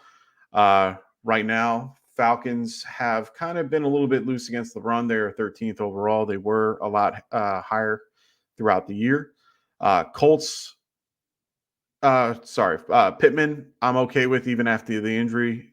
He's still heavily involved. Gardner Minshew is like Gardner Minshew is a low-end QB2 for me this week. It's hard for me to play him. Falcons have actually been playing pretty well overall as a defense. So I probably wouldn't, be very, very, very cautious. The roll goes Bijan and Hall. What do you think of them this week? I'm going to lean Hall. The theme of today has been, do I trust Bijan and the play calling? It's hard for me to trust what they did last week. Last week, they gave him nothing, 7 carries, 3 touches, and he got nothing out of it. So it's hard for me to trust the guy, trust Bijan and or Arthur Smith. I think it's Arthur Smith more than Bijan. I think Bijan is more than talented. Unfortunately, he also has a bunch of guys behind him. He's got Tyler Algier, who was a 1,000-yard runner last year prior to Bijan being there. He also has Cordell Patterson, who prior to that was a 1,000-yard runner. I understand he's old and a lot, but they still involve him. So for me, it's one of those scenarios where they aren't using the pieces that they have in the correct way. it is a good matchup for Bijan against the Colts. So I don't hate Bijan at all. Jets are going against the Commanders. Commanders are dead last. They're 31st against the run. So for me, I feel a lot more comfortable with a guy like Breece Hall because I know he has no one behind him. He's got nobody there. Dalvin Cook hasn't been eating into his carries. They haven't been doing anything with him. So for me, I trust Hall a little bit. I don't trust Bijan, and that's where my issue is. But it's to what point do I not trust Bijan?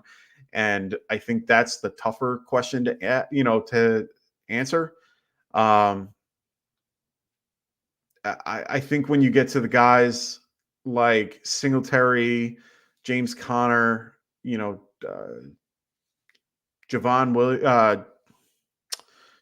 Williams, guys like that, Najee, Jalen Warren, like guys like those guys, then I'm starting to think of Bijan. But yeah. Anthony, what's going on, brother? He goes Bijan or Demont. I'm leaning Demont, and it's really so. No, starting both is fine. You can start them, like you can start Bijan, but I just don't trust the play call. It's so hard to trust Arthur Smith and what he's been doing the last few weeks. With Bijan in general, Bijan has to fall into the end zone to be viable, unfortunately. Even though he is a very talented running back. They just don't get him involved. They don't make the offense work for him. They make it just work for all three guys. And it just doesn't make any sense to me. But no, that is not a bad call. I would still play Bijan and Breece Hall if I had that particular, those two options. So Anthony goes Bijan or Demont. I'm going Demont, and it's really the offense. They get both involved. And Monty, regardless if Gibbs is getting more points, Monty is the goal line back. They use him more within the 5 yards. So I'm using Demont here, and especially in non-PPR just because you need the touchdown to win that particular matchup. And Demont's that guy. And no, I'm not answering any of your questions against your particular matchup against me this week there, Rasta. I know you don't have either one of these guys, but it's still fun to talk about. Continuing on about this, like I said, Falcons are just hard for me to trust. I don't really like Drake London, but I will play him in some situations. I think the tight end you might be looking for here might be Kyle Pitts. I did like Jonnu a little bit more last week, and that was just more weather concerns because they were playing in really crappy weather in Carolina. But this is in a dome, so for me, I don't mind Kyle Pitts a little bit more. Tyler Heineke doesn't mind the tight end, so those guys I don't mind. Colts side of the ball, like I said, JT's fine. I don't like Tyler Heineke at all, so you're not playing him as a one starter, a QB2 or anything like that. Alex Pierce, nothing. Don't get into Josh Downs. It's just not worth it. Josh Downs is just not what he was. He had a 4-game streak that he did well, but I'm not doing that. So Ant goes, nah, this is for another league. You got me with no Herbert, Allen, Chase, or Brian Robinson down 4 starters. That got me the number 1 seed. So sad. Hey man, that's how it goes. I don't know if I mentioned it on the podcast last week, but I did a quick little recap of my league, my home league, my big money league. And we've had in our big money league since 2013, 4th place has won 9 out of 10 times. 9 out of 10 times, 4th has won it. And 6 out of those 10, first place in the regular season got most points overall, but did not win. And there has not been a first place winner. So the person that has gotten first place has never won the championship since 2012 in our league. So that's crazy. That's always crazy. So Russian conclusions goes, we cannot trust Bijan, London, or Pitts because of a whole Smith. Yeah, it's unfortunate. And like I said, it's really hard to trust any of those options. They're all very talented. It's just very hard to trust. I did a really funny video with This Is the End and love it. If anyone wants it, just reach out to me. reach out to me in on Sleeper or Twitter. It doesn't really matter. I'll send it to you. It's actually really funny.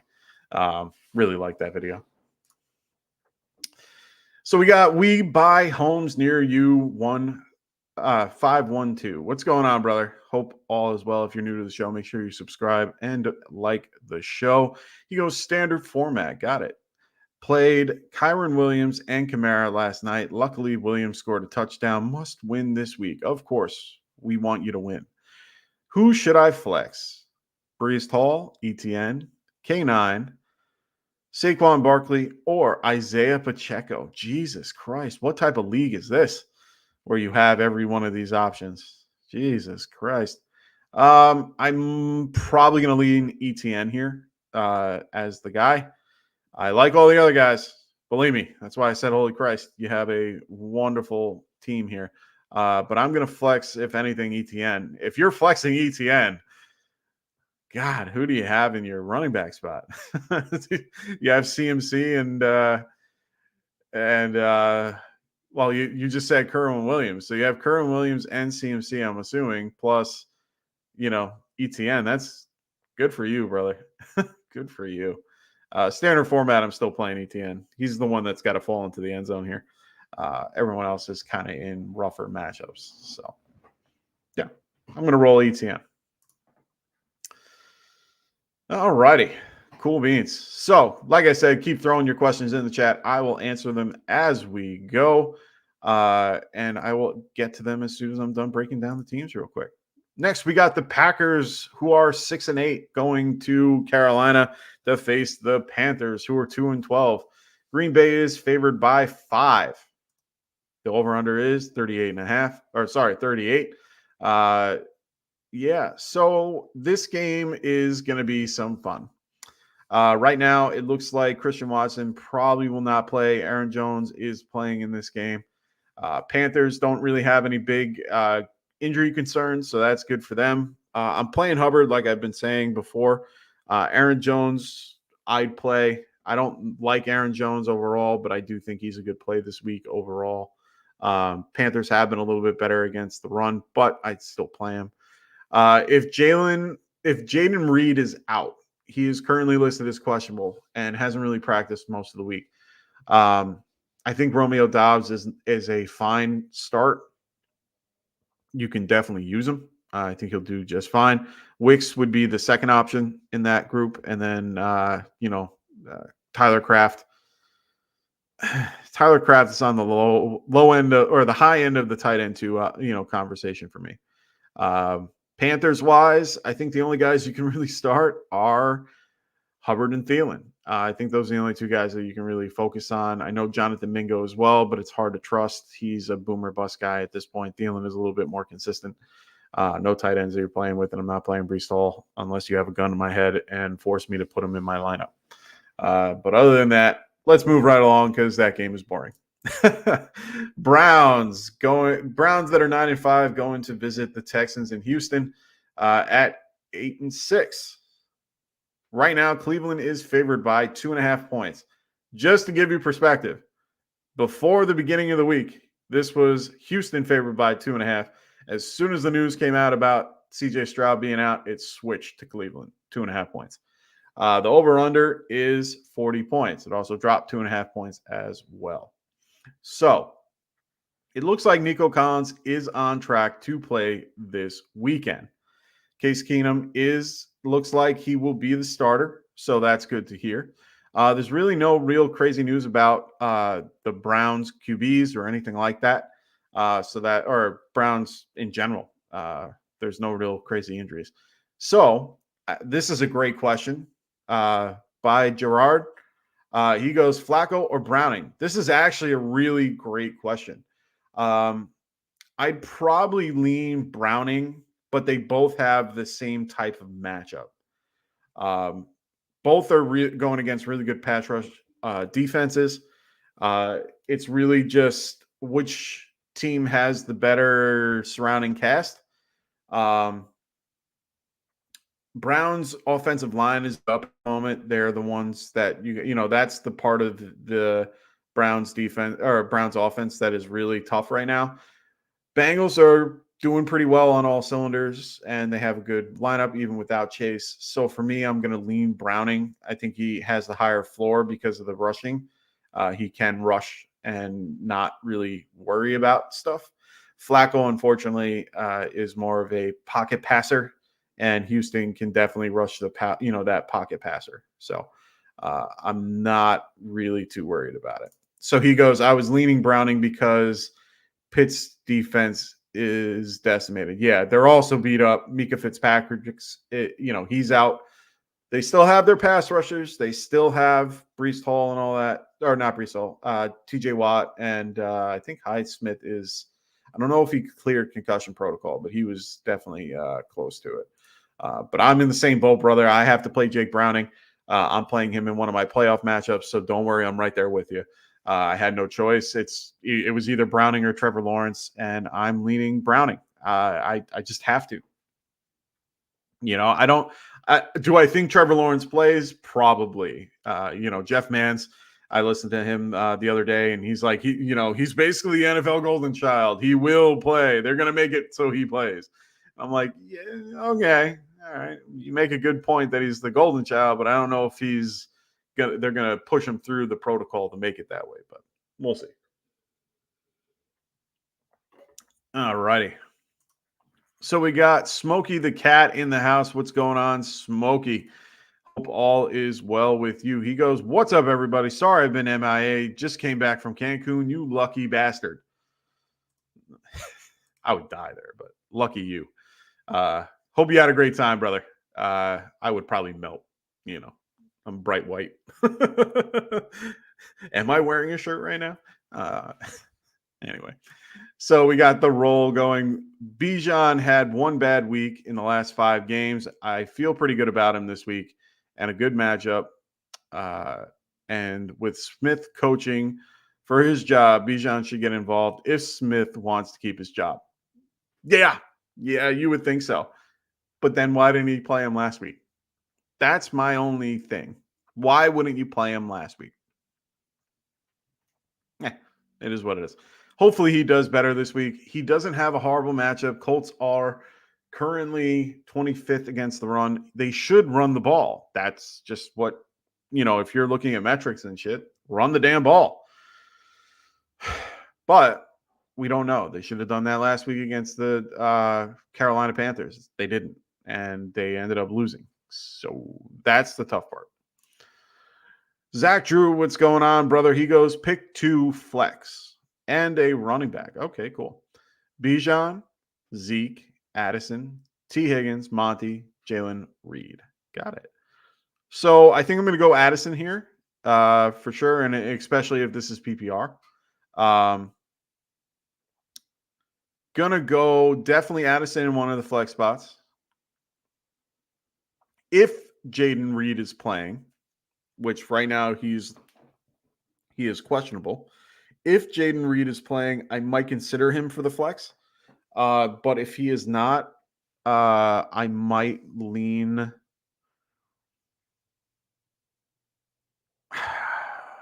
I think I'm going to go T. Higgins. It just makes more sense. So I'm going to go T. Higgins and Addison in the flex. Running back is a little bit more dicey. I would prefer Monty over Bijan, even though he has Gibbs with him. But Monty is still heavily involved. They still run the ball at a heavy clip, and he is still the goal line back. So either way, he's going to get a high volume. So I'm going to go Monty, Addison, and T. Higgins for my 3. And if the caveat to that is if it's not full PPR, I would lean more Zeke or Bijan in one of those 2 spots. I think Addison – yeah, I think Addison has to stay for now. I think Nick Mullins, worked with him a lot during the offseason. So, it's full PPR. No, keep it as is. So, Addison, T. Higgins, and Monty. So, yeah, it's a tough decision, brother. Really is. This is that time of year, brother. It's this time of year. I do it all. I have really tough matchups that I have to consider. I have ones where I know this sounds like a crazy one, but Derrick Henry or Evan Ingram. Derrick Henry has been playing not well this year, and currently having a real, little bit of a low streak. Do you throw him in, or do you play a guy like Evan Ingram who's been playing a little bit more and a better matchup? Do you play Evan Ingram over Saquon Barkley? Like guys like that. I know it sounds weird. Do you play the running back over the tight end? But it's where we're at these days, unfortunately. So we got by Gerard. What's up again? He goes Singletary, Ayuk, Javonte Williams, Chandler. Got to start too. Ayuk, I think, is the must start. It's between Singletary and Chandler for me.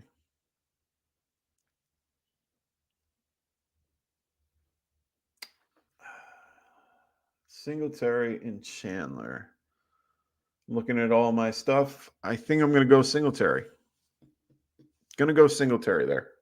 Singletary has the better matchup. As much as the Cleveland Browns are doing well, they are weak against the pass or against the running back the last few weeks. I'm going to lean the Cleveland Browns, or the matchup against the Cleveland Browns. So Singletary, Ayuk are the two that I pick for that one. We got Rasta going Chuba Hubbard, Tyler Lockett in the flex full PPR. Chuba. I know the matchup. Chuba. So thanks, brother. Good luck to you on that one. Okay, so Anthony's going Ayuk or Chandler for me, and Chandler for you. So he's pivoting the other way. Yeah, it's really one of those two guys for me. I think Javonte, unfortunately, is out of that. I love Zeke. I really do. I think he'll do fine. Broncos have been doing a little bit better against the run. They're 15th overall since week 12. This game is going to be in bad weather. It should be snowing up in Denver. This is the late Sunday night game, which I don't know why they didn't flex out of it. But overall, yeah, I don't mind Zeke at all. I think I have Zeke in the, where is he in my rankings here? Where did I put him? There he is. He's 17th, so he's a, running back 2. So I like it. I'm running with Zeke. Yeah, I don't mind Zeke at all. So not minding Zeke at all. Zach Locke, what's going on, brother? Glad to have you here. He has start 3, ETN, Bijan, Hall, or Chandler. Ugh. So we've been talking about this all night. We just talked about Bijan. I don't trust his particular matchup. I just don't. Not his matchup. I don't trust his play caller. I don't trust Arthur Smith. It's harder for me to trust. He's talented. He's a great back. Hopefully, and it's a great matchup for him. So it's hard for me not to tell you to play him. ETN is definitely a play for me. Now, Rasta says ETN, Chandler, and Bijan. I might have to lean his way, but I do like Hall and Chandler a little bit better than Bijan, if you want me to be completely honest. Commanders are just absolutely horrible against the run. They are 31st against the run, and they lost 2 of their best rushers on that defensive line. And this is since week 12 that I'm giving you those numbers. So the last 4 weeks, it's been the Washington Commanders being one of the worst. I would probably lean Hall over Chandler. So I think it might be ETN, Bijan, and Hall. I do like Chandler, but I think I'm going to go Hall here. So yeah. He's just number 1 against scoring points. Like, he's just horrible. By Gerard, he goes Tua or Browning. I don't think you can be cute here. As much as I would love to tell you to play Jake Browning, I don't think I could tell you. I don't think in good conscience I could tell you to do that. Tua is going to have Tyreek Hill back. Tua is definitely going to be playing with Tyreek Hill. This game is, both teams are really good. Now, we're going to get to this game in a minute, but what I'm going to tell you is I think the answer here is Tua. Play your stud. Tua has been a stud. Play him. He's a top 10 option in any situation that you put him. I don't care what defense he plays.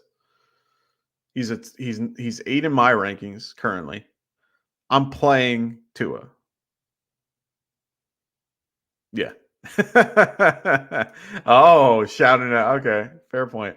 Fair point. Yeah, I'm playing Tua. Just take it and run, brother. Take it and run.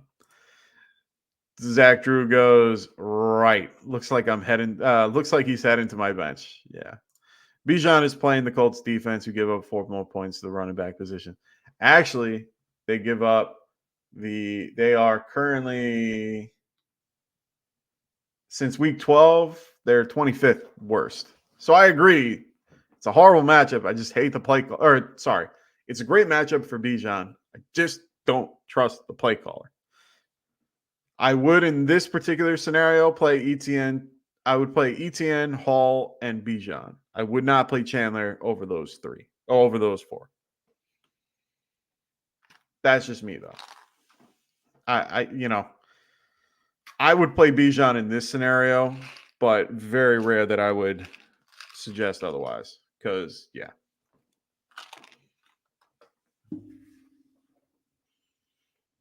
All righty. Cool beans. So we're going to move on to the Lions versus the Vikings. Lions are 10-4. Vikings are fighting to get in at 7-7.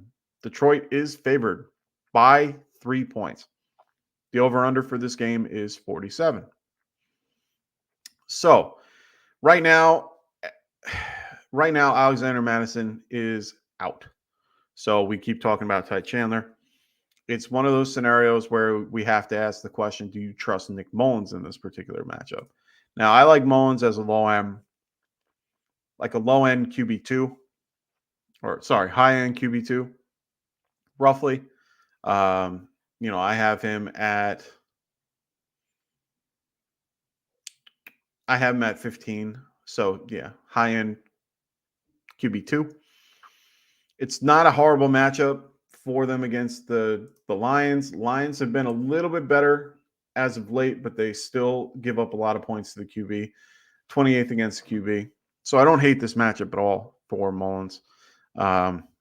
He's got good talent around him with Hawkinson, Addison, and Justin Jefferson. He also is involving Ty Chandler. Just got to stick to the game plan. So as long as he can stick to the game plan, I think he'll do just fine. Lions, they're running on all cylinders. They're doing great. This is an away game, so things tend to change, but it's indoors, so that's the only caveat. Jared Goff has been playing a lot better indoors. So overall, I like Jared Goff, of course. I do like, both Gibbs and Monty, as well as Laporta. I do like Amon-Ra, of course. Vikings side, definitely love Addison and Justin Jefferson in this game. I think they're doing well. Hawkinson has been doing well in that, matchup as well. Ty Chandler too. So I like most options here. Nick Mullins is probably the only one that I would probably not start unless you have better options. But overall, yeah, really good game. 47-point over-under, high point total. So this should be a fun one. Overall, good matchup. NFC North.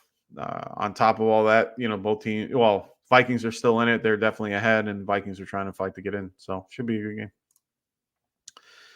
Commanders, who are 4-10, are going to visit the Jets at MetLife at 5-9. Ticket prices are almost as low as the Carolina Panthers at 49 cents. Only kidding. It's MetLife, so everything's over 100. So we got the Jets. They will be without Zach Wilson this week, but Trevor Siemian will be starting. The question really is, do you like this scenario with Garrett Wilson? It's very tough, very hard to do. I'm not a big fan of it. Unfortunately, you might have to play him. He's more of a flex option for me than a wide receiver too. So it makes that question a little bit harder to answer. For the Commanders, Brian Robinson will be out in this particular matchup, which means Antonio Gibson will get the start. I think Antonio Gibson is a low-end RB2. He doesn't really have much behind him, so it makes it a little bit easier for him to do well. Terry McLaurin might be a tough one to choose, but in some situations, I think you can play him. I think they should rotate everything over to Dotson. That might be the smart move. Well, but we never know in this particular option. Jets, I do think in this one, I think Breece Hall is a great option. We've been talking about him all day as one of the options to pick. I think this is a great smash play for Breece Hall, especially for DFS. He'll probably be, I haven't checked all the numbers, but he's probably one of the lower guys on the totem pole, numbers. So I would definitely go Breece Hall. Garrett Wilson, you're going to have to in most scenarios, but I'm not playing Trevor Siemian. Barely going to play Sam Howell. So we'll have to wait and see. So Anthony points out, if you are watching on Twitter, I should have mentioned this in the beginning. If you're watching on Twitter or X, come on over to YouTube and hit that subscribe button. Yes, please do that if you haven't already. Hopefully you guys are enjoying the show regardless, but make sure if you're on Twitter, jump on over to YouTube, give us a subscribe as well as a like. Really enjoy having all the viewership as well. So really appreciate everybody today on this Christmas weekend. Let's move. Oh, did I even mention the fact that the Jets are favored by 3 and over-under is 37? I don't think I did. Sorry if I didn't. It is how it is. This game is going to be just – it's either going to be a really great shootout game or it's going to be a really good, defensive game. But I don't see it being as one-sided. It should be a good game regardless. We'll see. Yeah, not really excited about it. As you can tell. So we got Smokey the Cat back. He goes, Underdog touchdown parlay. Okay. Mixing Monty Cooks with the free LeBron line. I like it. That sounds about right, my friend. It's what I hope and what I'm praying for, because that's what I have in all my playoff leagues. I have all 3 of those guys. So hopefully that's what it comes down to. Let's move right along to the Seahawks and the Titans. Seahawks are 7-7, and they're going to Tennessee to visit the Titans at 5-9. Seattle is favored by 3.5, and the over-under is 41.5. Will Levis practiced today. So he was seen today. He was practiced, and he practiced limited today. He didn't look great. Let's just say he didn't look great. So limited practice didn't really mean much to me.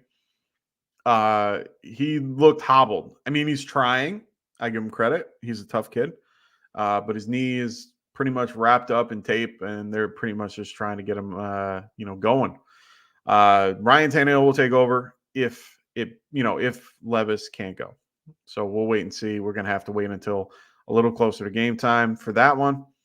Like I said, normally I would tell you guys, come on and visit me on Sunday. I'm not going to be here Sunday.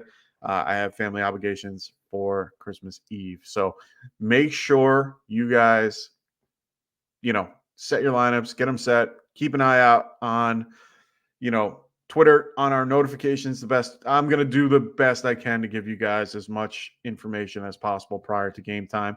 I'm going to be a little busy at that point. I'm going to be driving, doing a bunch of stuff. So just be aware at 11:30.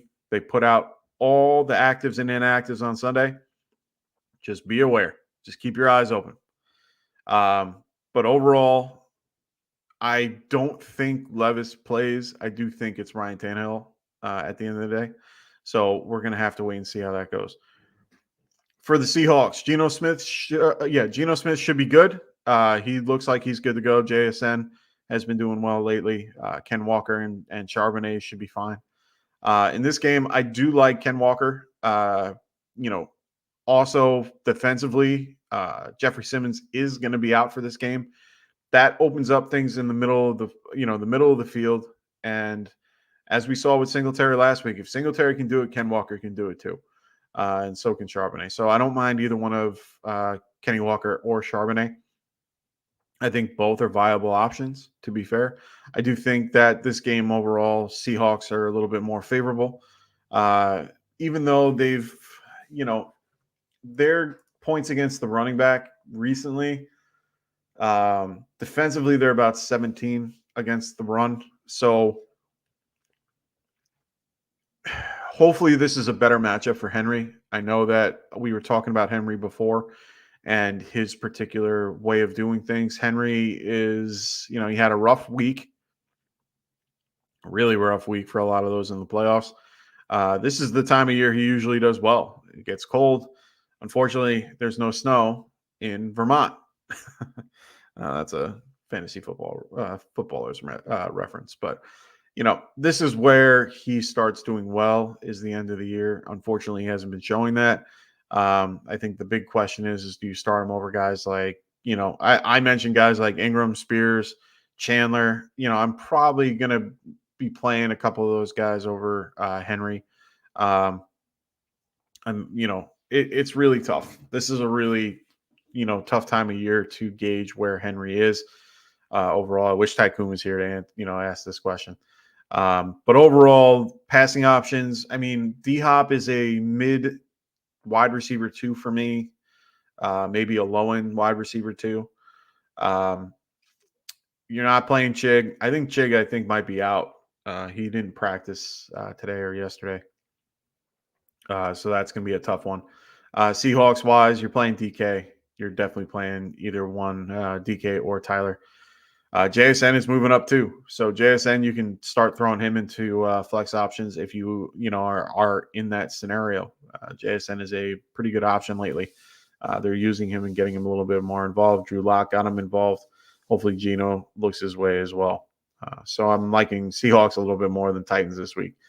But if Tannehill is in, maybe Henry, that will help out Henry a little bit, but we'll see. I'm not too confident in it. Moving right along, we're going to get to the Jaguars and the Bucks. This is the 4:00 window for Sunday, so just be aware of that. The biggest, let's go through the numbers. Jags are 8-6, going to visit the Bucks, who are 7-7. Bucks are favored by 2. Over under is 41.5. That is going down from this weekend. The reason why it's going down, it's mostly the defense on the Bucks side. Bucks are currently beat up on D in a lot of spots. Vita Vea, they'll still have him, but unfortunately he has been banged up. Godwin is limited. He got rest Thursday and Friday. He should be good to go from what I'm, being told. The big news is Trevor Lawrence, unfortunately. Trevor Lawrence is still in concussion protocol. He has not practiced in the last 2 days. He was limited today. So he was limited today. CJ Beathard would be taking over in his place if he is ruled out. Now, since since his game is at 4 p.m. on Sunday, you're going to need to make some type of decision prior to that in most situations. Doug Peterson had his presser today with the media, and he says that Trevor has a better than a coin flip to play. But he needs to clear to travel to go to this game, and that will be prior to 4 p.m. tomorrow. So keep an eye out for his status. I think he's going to play. I think they're going to move to have him play in one way or another, unfortunately. But do you play him in this scenario? That's the tough part. Do you take the risk to maybe play him? I don't know. If he's active and they tell you he's 100%, he's going to play, you play him. This is a good matchup. It really is. Bucks so far this year have been giving up a ton of points to the QB. If memory serves me, they're 24th against the QB in the last 4 weeks. So you got to take advantage of that. But if you're a little skeptical and you have an option that could do well in a good matchup, I might play them. I'm playing Jake Browning over Trevor Lawrence at this point. Hey, Anthony knows he's going to be playing against him. I have no choice. I don't feel confident in his scenario, and I'm just a little bit wary of what might happen. Might get hit, might re-aggravate. It's just a whole thing. I'd rather play the guy that I know is upright and has a higher rushing floor overall. So I just like it. Guys in this matchup, otherwise, ETN is a smash play. You're playing ETN without a problem. Ridley is okay in this matchup. You won't have Zay Jones. Zay Jones has been ruled out for the Jaguars as well. I'm not really targeting a guy like Parker Washington. It just doesn't make any sense to me. I would play Agnew over Washington. I think Agnew might be a little bit more involved. Evan Ingram is a definite play for me as well. Just a good matchup because the Bucs are beat up on defense. For Baker on the other end, I'm playing Baker all day. I like Baker in this matchup. Baker and Mike Evans, just roll with them. They're doing great. Rashad White is just fucking killing it. Keep riding this guy. He's been doing great. I was a little skeptical at the beginning of the year, but I'm a true believer now. He's doing fantastic. Kate Nodden, he's just a low end tight end too, so I'm not really too worried about him. Chris Godwin is probably more of the guy that I'm questioning. He's more of a wide receiver 3 for me, but he's still a viable option in this particular matchup. I'd play him more in DFS than I would in redraft because he's going to be dirt cheap. So moving right along, like I said, if you have any questions, throw them in the chat. I will answer them at the end of each breakdown, and I will get to any questions if they are in that particular game. So make sure you guys throw your questions in the chat. Cardinals are 3-11 going to visit the Bears in Chicago at 5-9. Chicago is favored by 4 points. Over-under is 43. So Deontay Foreman and Cole Kmet are questionable for this game. Right now, those are the only 2 guys that I'm really worried about. Greg Dortch is listed as questionable, but Hollywood Brown is listed as out. So load up McBride. That's why I'm really high on him this year. Guy that's going to be number 2, not sure. It could be either Mike Williams, Greg Dortch, or Rondell Moore. I don't know who it will be. It's a really tough question for me to answer. I think that it might be Mike Williams, but that's my own opinion. Just because I think he's just the better receiver out of the group. For the Bears, it's hard to guess who's going to be the lead guy in this particular group. I think it's Foreman, but he's a little banged up, so it's hard to say him. They might lean on Herbert a little more just because he's the healthier back. I do think this is a good spot for DJ Moore. I think DJ Moore should have a really good match, really good game. Justin Fields as well. Kyler Murray is, low end QB1 for me for this matchup. James Conner is probably in the mid or probably the high RB2 for me. But there are scenarios that I would probably skip out on this for somebody else. But overall, yeah, I'm probably not touching most of the receiving options for the Cardinals other than McBride. Mike Williams is just, So we got Steve in the house, McWarder. What's going on, brother? He goes Nick Folk or Jake Mooney for a kicker. Great question. Love the kicker questions. We are good in 49er land, and Nick Folk for the Patriots. No, I can't kick him mile high with the crap weather that we got there. I'm going to lean Jake Moody here. Jake Moody, the only caveat, he's not really a big leg kicker, but he's good within 50 or less. Folk is a little more accurate, but my problem with that matchup is Bailey Zappi, and it's going to be in bad weather in Denver. Denver's getting a snowy Christmas. So I think I'm going to lead Moody. Better offense, better scenario. Ravens are still a good defense, but could hold them to, field goals in, from the 30 and out. So I'm pretty good with Jake Moody at this point. So Jake Moody it is. And Rasta goes Fields or Jared Goff. Ew. I hate that question. I'm probably gonna lead Justin Fields just because of the matchup and his rushing floor. his floor is better than anything that Goff can put out there. And I don't trust Goff as much when he's on the road than I do at home. So for me, I'm going to lean Justin Fields here. Only by a smidge, though. Oh, and of course I have Fields higher. So, yeah, I'm going Fields.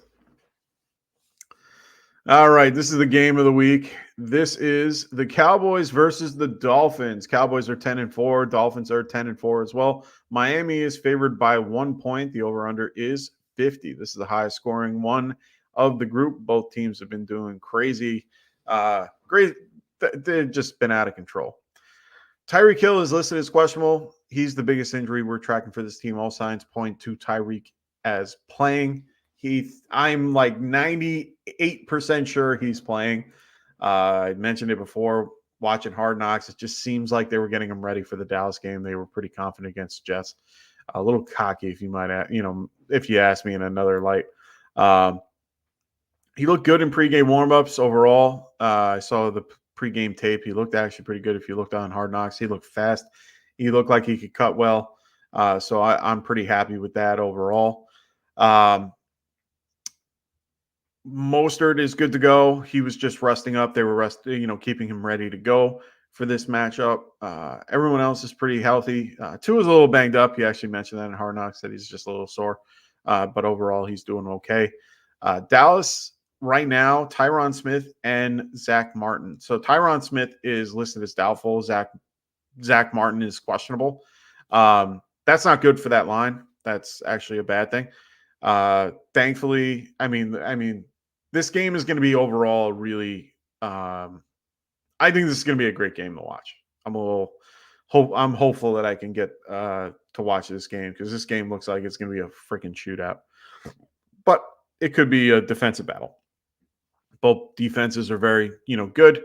Both offenses are very good. So it's really whose offense will, do well. So we'll have to wait and see. I'm starting everybody. Just throw everybody in this one. The over-under is high enough that I don't care who you play. You can pretty much get away with anything. You're playing Tyreek, Waddle, Mostert, chain in most situations. Tua, go for it. Dak, Lamb, Pollard. Then you can play everybody in this one. Jake Ferguson, go for it. So easy one for me to talk about there. So, all right, let's get to the questions. We got Steve McWhorter. He goes, is Bijan going to let me down again? I hope not. I hope and pray for those that have Bijan it doesn't happen again. I've been preaching it all day when I've been on here for the last 2.5 hours. I just don't trust Arthur Smith. Everything points to that everything is going to be a tough day. But I know that some people have no better options behind it, and you're going to have to roll with it and kind of deal with it. It's unfortunate. I think everyone was like, oh, I need this guy to be great. He's running back 11, guys. He's still top, running back 1. I know everyone wants Arthur Smith gone, but we'll see. It's a tough one. Mo Marley, what's going on, brother? Great to have you here. If you are new to the show, please make sure you subscribe. And if you aren't, or if you are already, make sure you like the show. So, having trouble with my flex. So am I. He goes, flex Boyd, Wicks, Dobbs, Likely, or D. Williams. Okay. Those are some great options. I think I'm going to go Boyd. Here. I like Boyd's matchup. I like Boyd with Browning. I like him being the second option. I like Boyd here. I think I'm going to lean Boyd. Stephen McWhorter, he goes Baker or Purdy. Man, I have to make this decision too. I like Purdy a little bit more. I understand his matchup versus the Raiders is a tough one. Baker's in a really good matchup this week, which scares me. Any matchup that he's in a good matchup scares the living shit out of me. Whenever there's like that juicy matchup, you're like, oh my God, he's going to do great. And then he fails. But he's been playing pretty well, pretty solid overall. I don't hate him. I do have Brock listed as my 7th QB and Baker as my 12th. So I'm going to roll with Purdy here. You've probably been running with Purdy most of the year. Purdy's been doing real well overall. Unless you have a guy like Josh Allen, I'm pretty much playing Purdy. I have Josh Allen, Purdy, and Baker, and on one team. It's my Dynasty team, and I'm playing Josh Allen this week. But last week I played Purdy. Played Purdy over Josh Allen last week, and it worked out. So I should have played Baker, though. But yeah, no, Purdy is the definite option here. Bro Cal, what's going on, brother? He goes, glad to see you're still on. Crazy night at work. Yeah, man, I get it. Rolling through it, trying to get to the very end. We're almost there. We got the Sunday night game and then the 3 Monday night games, and then I got to get out of here. I got a lot to do tomorrow. So we're going to try to get through this real quick. Still ask your questions, and we'll get to them as we go. Oh, of course. That's what I'm here for, brother. I'm here to help you guys out. So if you haven't subscribed to the show, make sure you do. Make sure you guys follow our schedule. It's all here right on the bottom. But also just be aware, I'm usually here Sunday morning. I'm not here Sunday morning. I'm sorry. Got work. I got things to do with my family. It is Christmas Eve, so we won't be here on Sunday morning, but we will be back. I'll try to be back on Monday. We'll see how that goes. That is Christmas, so don't hold me to that. We will definitely be back here on Wednesday and Friday, so just be aware of that. So let's go with the Patriots. Merry Christmas or Happy Holidays to Xmas Day triple header. Yes, sir. Yes, sir. So we got the Patriots versus the Broncos. Patriots are 3-11. Broncos are 7-7. Broncos are favored by 7. The over/under is 34. Hunter Henry and Ramondre Stevenson. I think Stevenson's the one that was ruled out. I did this on Thursday. I did the write-up on Thursday. I didn't get a chance to update it. But right now, I know for a fact that Stevenson is out, so he will be out for this particular game. I think Hunter Henry is questionable for this game, if memory serves me. Either way, I don't think I'm starting either one of them. Zeke Elliott, I would start for this matchup.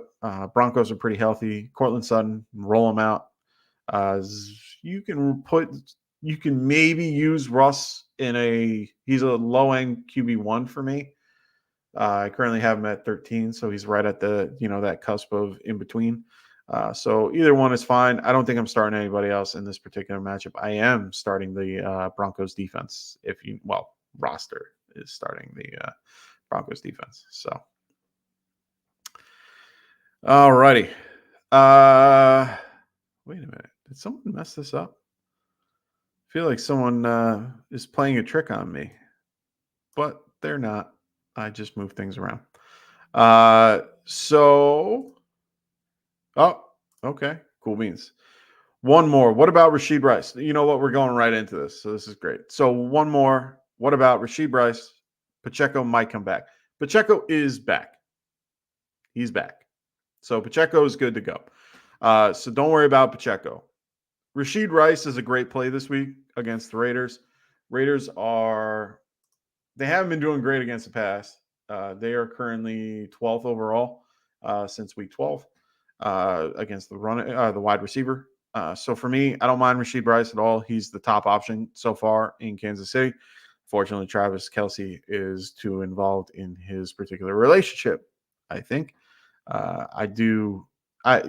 They do say in a lot of scenarios when, if you watch these players, if they get involved with like an A-lister or anything like that, their production tends to drop a little bit.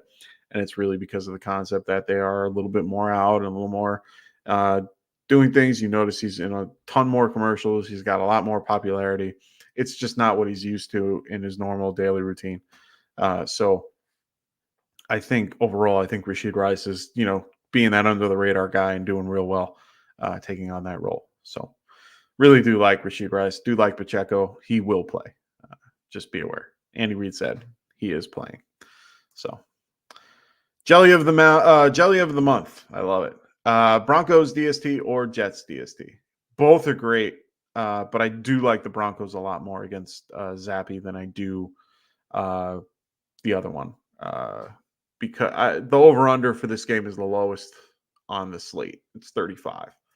I don't think any game is lower than 35. Yeah, no game is lower than 35. So I'm taking that game, and Denver is favored by 7. So that's just recipe for good DST. So Brokow needs one for flex. Nico Collins, Jerome Ford, Jake Ferguson, or Deontay. I think I'm taking away Jake Ferguson and Deontay from this equation. It's either Nico or Ford. I do think Ford is the guy that you're going to play here. Right now, the Texans are more of a they did very well against Derrick Henry. Don't get me wrong. They are 7th overall against the running back. But they got to lean on him a little bit more. Nico Collins, unfortunately, I don't know how much I trust him with with Case Keenum. But Keenum isn't dumb. He's going to go to his number 1 receiver. So if Nico is playing, they're going to go to Nico. But I like Ford a little bit more. So I'm usually, me personally, I lean a little bit more towards the running back than I do wide receiver in flex most situations. So Jelly of the month goes half PPR, starting 3 running backs since Keenan is out. Okay. Currently Barkley versus Philly, a chain versus Dallas, and Montgomery versus Minnesota. Sit one for Ty Chandler versus Detroit. The only person that I would sit over the only person I would sit over Ty Chandler is a chain. Yeah, it would be a chain, and only by a little, though. I honestly don't hate the matchup, or I don't hate what you currently have, but I might sit a chain for Ty Chandler. I would take that risk. Yeah, I have a chain at 22. Ty Chandler is a little bit lower. Where is he on my list? Oh, I have a chain at 22. I have Ty Chandler at 20. So, and I have Barkley right there at 21. So I have all 3 of those guys right smack in the middle of each other. Actually, I have Ty Chandler at 20, Barkley at 21, a chain at 22, and Montgomery at 23. So I do like Montgomery a little more. I'm still adjusting my rankings a little bit, but I think I would roll with Barkley, Montgomery, and Ty Chandler here. They're going to touch the ball way more. Barkley's going to see a ton of touches. Ty Chandler should get a ton of touches versus Detroit. So yeah. Would I change to a chain? No, you know what?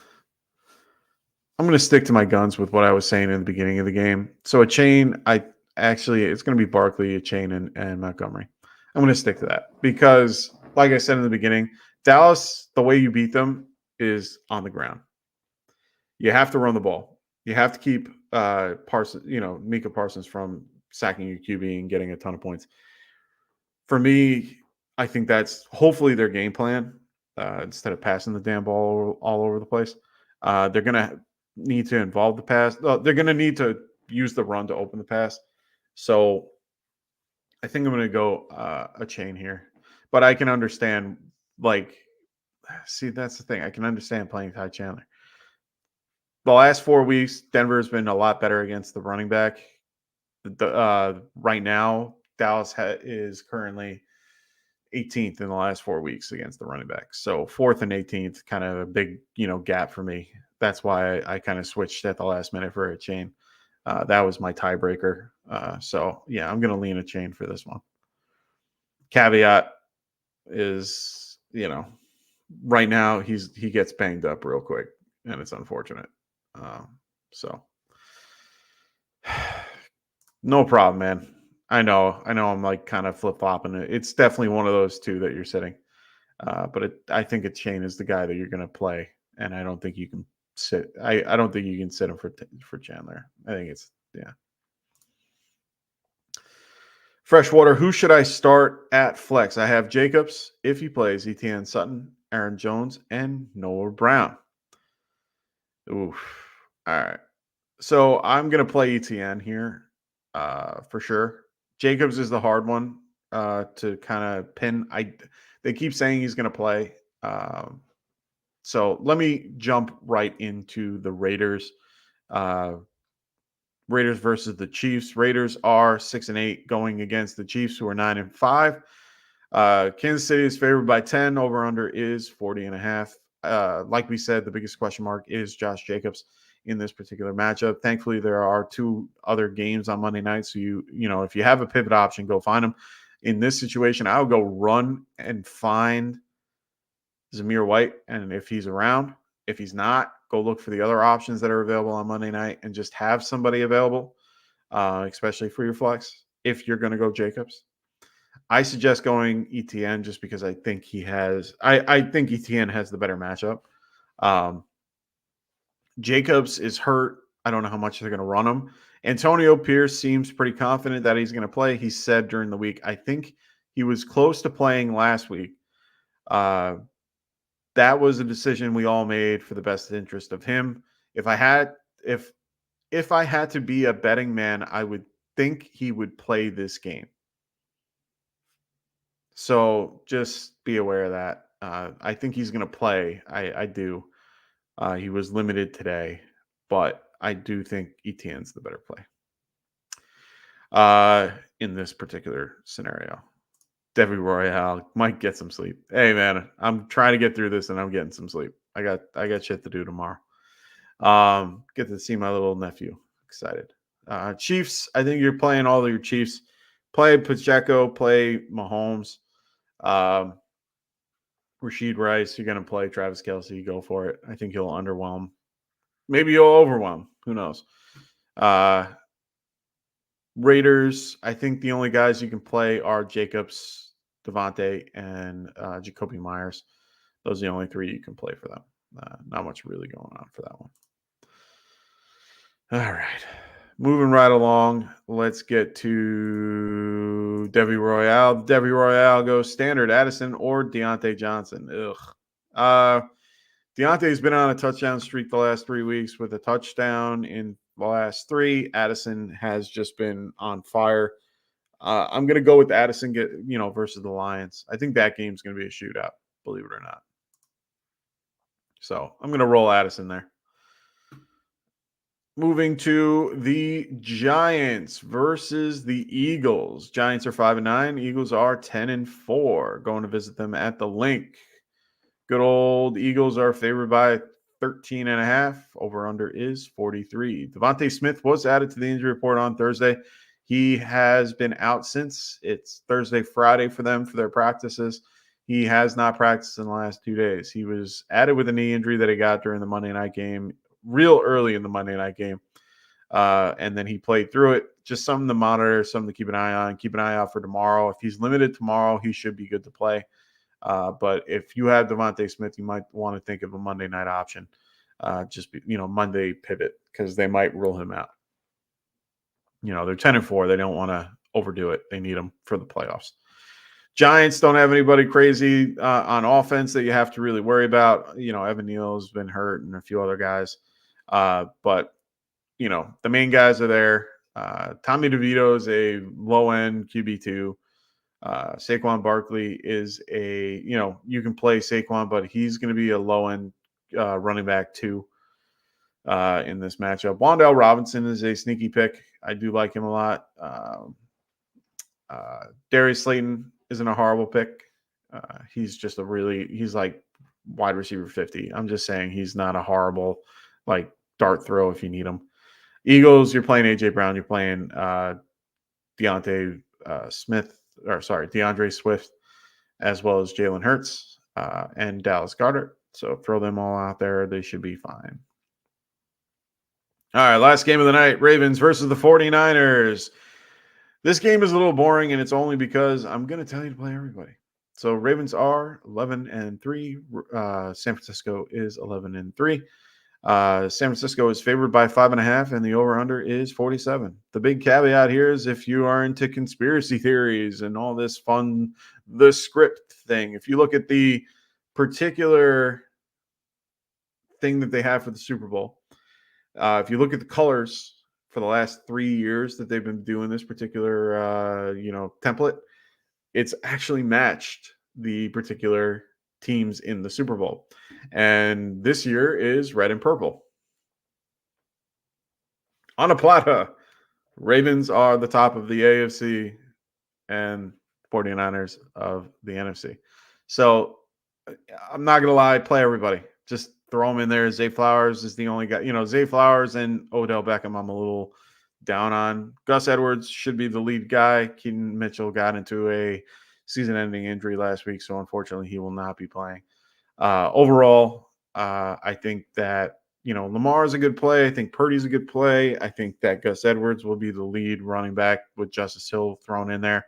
They did bring up Melvin Gordon, but Melvin Gordon won't do much, so I'm not too worried about Melvin Gordon mucking up the waters, if you will. But yeah, play them all. Enjoy. That game should be the best game of the night or best game of the week, and maybe a Super Bowl preview. You never know. Perry, I'm wrapping things up. I'm sorry, brother. So hopefully, if you got a question, throw it in now because I'm going to be just going through my reads real quick, and I will definitely make sure to answer your question if you throw it in there. Otherwise, I am going to be wrapping this up. So thank you for all those that have been watching. So thank you. We will not be here on Sunday. We might not be here on Monday, but we will be back here on Wednesday. So don't you worry. So Underdog, make sure you guys, for those that do not have Underdog, make sure you guys use the promo code GETRIGHT, and they will at sign up, and they will deposit, or they will double your first deposit. See, this is why I can't do them late. I'm getting tired.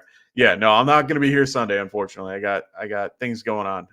But if you have a question, throw it in there. I'm going to do a read, and then your question's there. We'll get to it. But make sure you guys check out Underdog Fantasy, and they will double your first deposit at checkout.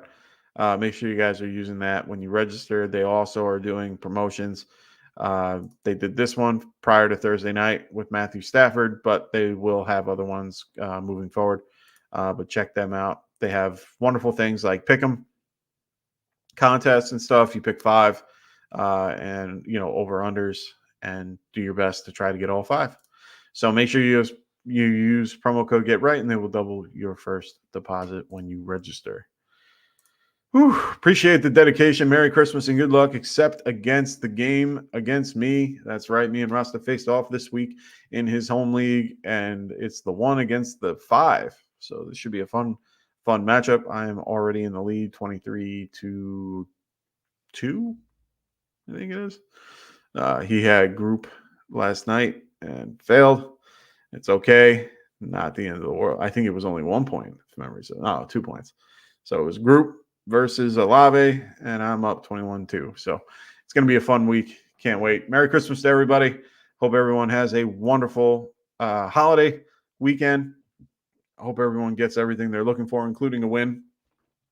So good luck in your week 16 matchups.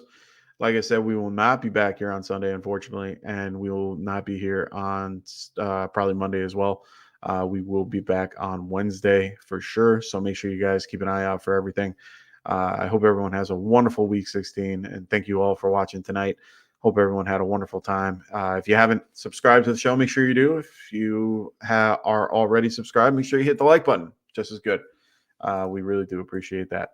Also, make sure you guys check out our affiliate podcast as well with the Fantasy Frontline podcast, the Checkdown podcast with Cody and the Goats and the crew, and AJ on the Dead Zone Fantasy Show. So make sure you guys check them out. Make sure you also check out my good old guest today that I had today, good old Fantasy Tycoon in the Fantasy Boardroom. Check him out. He'll be out every Wednesday night for you guys. So make sure you guys are checking him out, liking his show, and subscribing to him as well. All righty, boys and girls. One more, make sure this is a great gift for anybody or for your league. Maybe you want to get your league a gift. Check out getting them a custom ring from trophysmack.com, as well as a custom belt, trophy, or chain. So make sure you guys check that out as well.